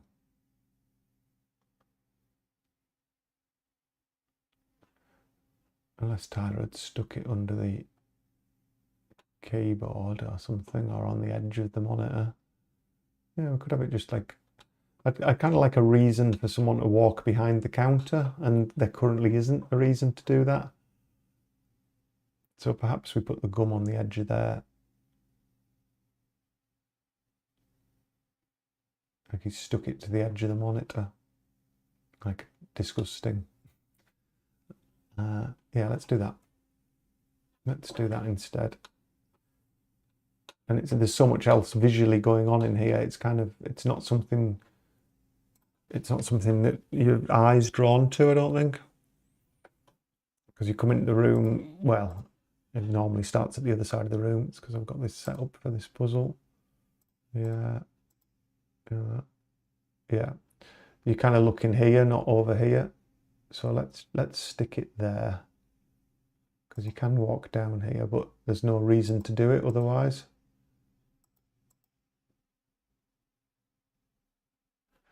Yeah, it's quite nice having them come to the counter. Okay, so it needs adding to the other scene. Shop floor. This has got both Act 1 and Act 2 assets in it, this one. So here's the monitor. Create a layer above it. Gum. We need some really pink.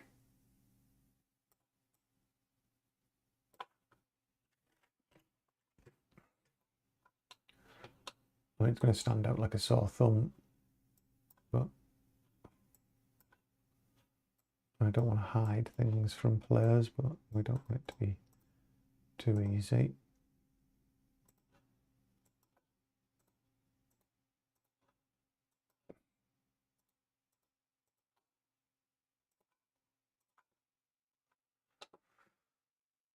Enough, isn't it? It's tiny, but it'll do the job.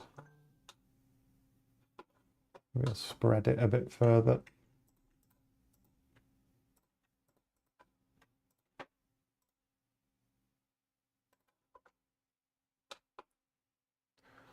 Right. So let's export that gum.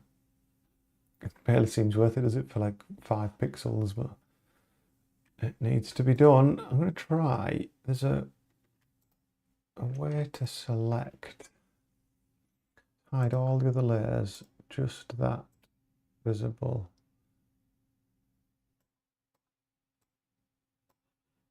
Gum. There's nothing else visible, is there? File. Export. So I'm going to sneeze. Excuse me. First live stream sneeze, that. So we want to export. Oh yeah, there's export selection. I'm just going to highlight it like that and do file, export as just the selection, visible layer. Yeah.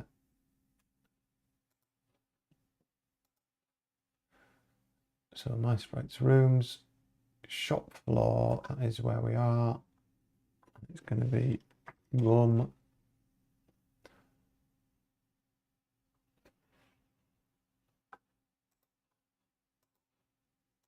Export that to Unity.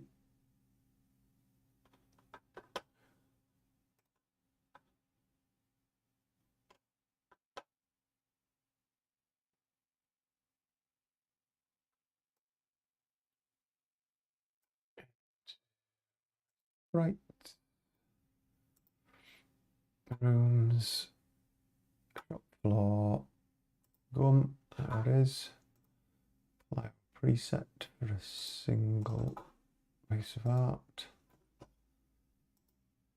Drag that into the set geometry, reset it, and go and find it. There it is. Bring it into position. Yeah, so rather than exporting the whole frame, I'm going to manually position it there. Oops.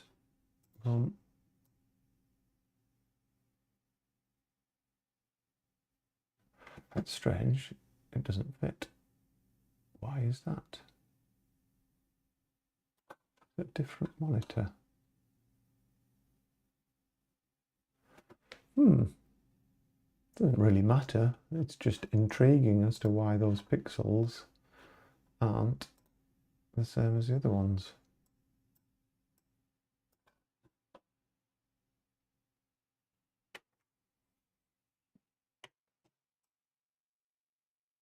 Oh, I did. I overlapped it. That's why.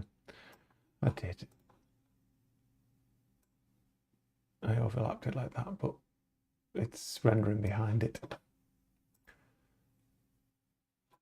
So what we want to do is look at shop floor foreground is rendering at 10. Do the same with that. I'll put it at 11 so it sits in front. And it can never go behind Clive anywhere.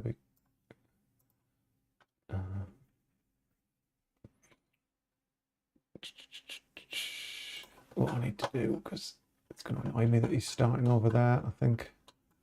I've got him on a start point, which is the standard one. I moved it over there when I was doing a cutscene over there. It needs moved back to where it should be. What's that one then?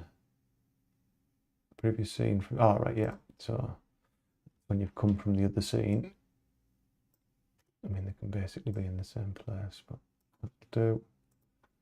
I don't have to keep walking past that trigger that's triggering in Act 2. Yeah, so you should be able to walk down here. It's in front of Clive. That's all fine. So we need to set it up with a hotspot and things. So gum, click hotspot. Yes, add it to it. Let's tighten up the clickable area. Might be the smallest clickable area in the game, that one.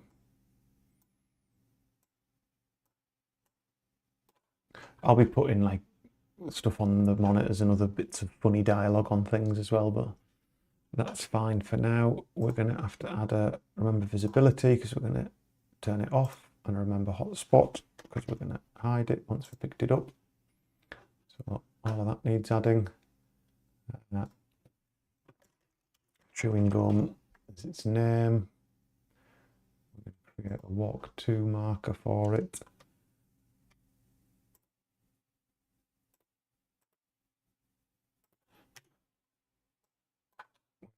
To come down here, might be lower than that actually. It's kind of hard when you're faking the perspective and down when he wants to be. Let's just say there for now. Gum.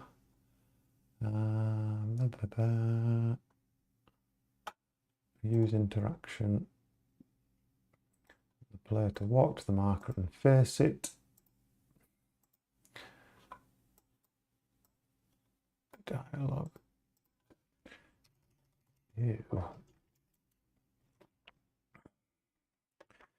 Looks like Tyler has stuck some dried up chewing gum to the side of the monitor. Oh, that's one of the bugs that I've mentioned so many times in the forums. I just went to change one letter and it highlighted the whole text and then has deleted it when I pressed backspace. And if you go undo, it doesn't do anything. It's very annoying. Let's try it again. So, it's a blob of old chewing gum stuck to the side of the monitor. I'm not going to blame it on Tyler because it's kind of a bit harsh, isn't it? Like a sackable offence. A blob of old chewing gum stuck to the side of the monitor.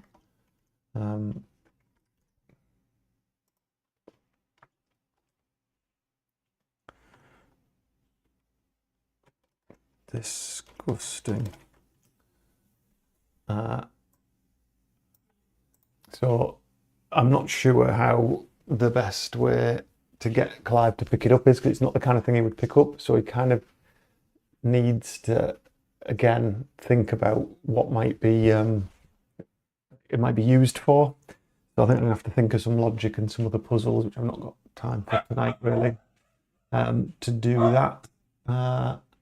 So yeah, I think what I'll do is I'll just have him pick it up at the moment, and then I can get to the end of this puzzle. I can tighten up some of the dialogue and things later. So let's do our action list run.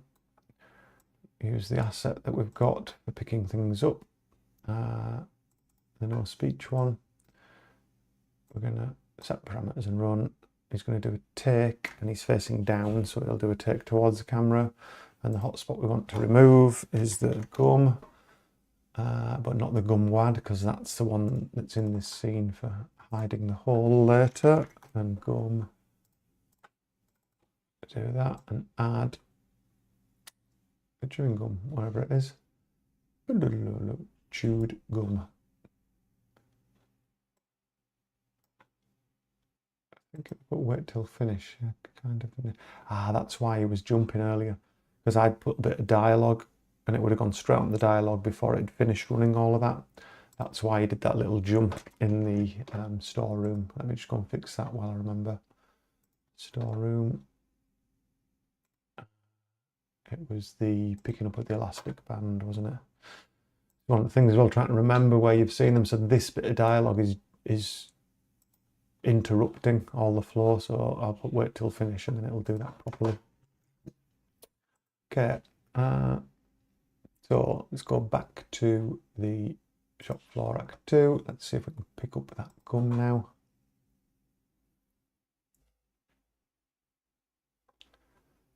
So chewing gum, it is highlightable.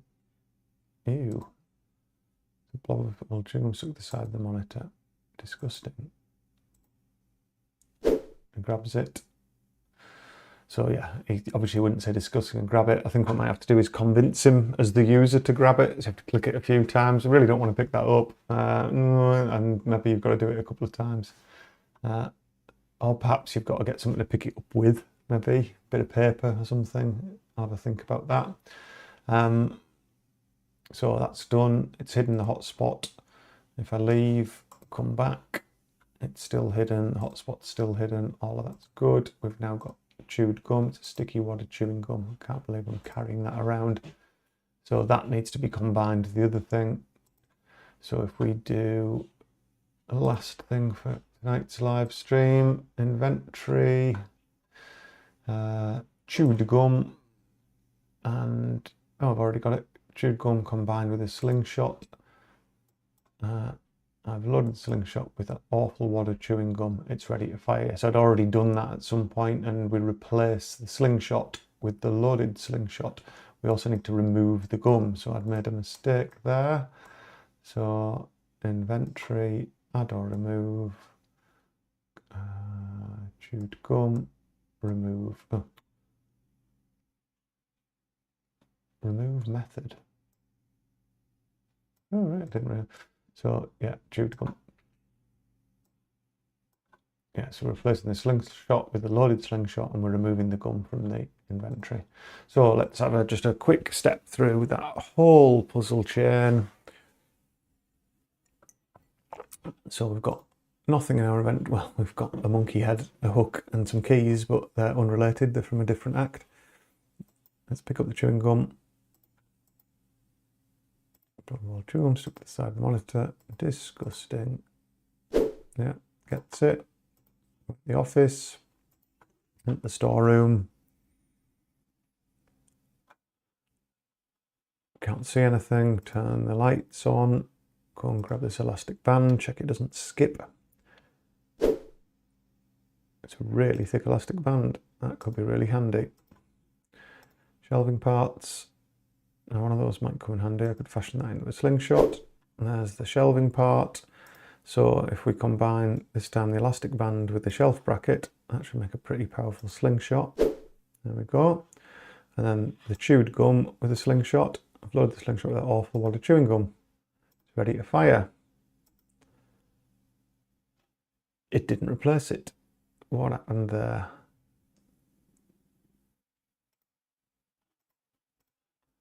Right, let's have a look. Something's gone wrong. So in the inventory, we did chewing gum, didn't we? Chewed gum with the slingshot. Combine, so replace slingshot with loaded slingshot. Remove chewed gum. I've never used this replace before. I've lost trust in it. Off you go. Let's instead just do it. Remove. So remove the slingshot. This is how I'd normally do it. Remove the elastic band. Remove the chewing gum. So you remove all three items that... Oh, hang on, no. What am I about? I'm not removing the elastic band. Got to that time of the night. So we remove the slingshot. We remove the chewing gum. We wait half a second. And then we add the loaded slingshot.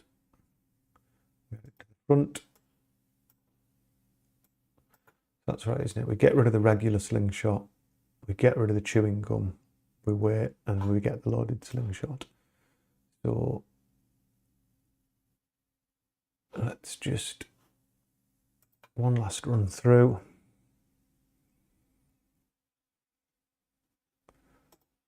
Chewing gum.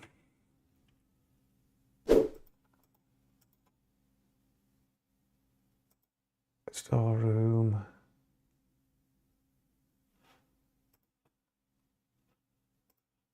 Let's get this first. Got that. Elastic band. Got that.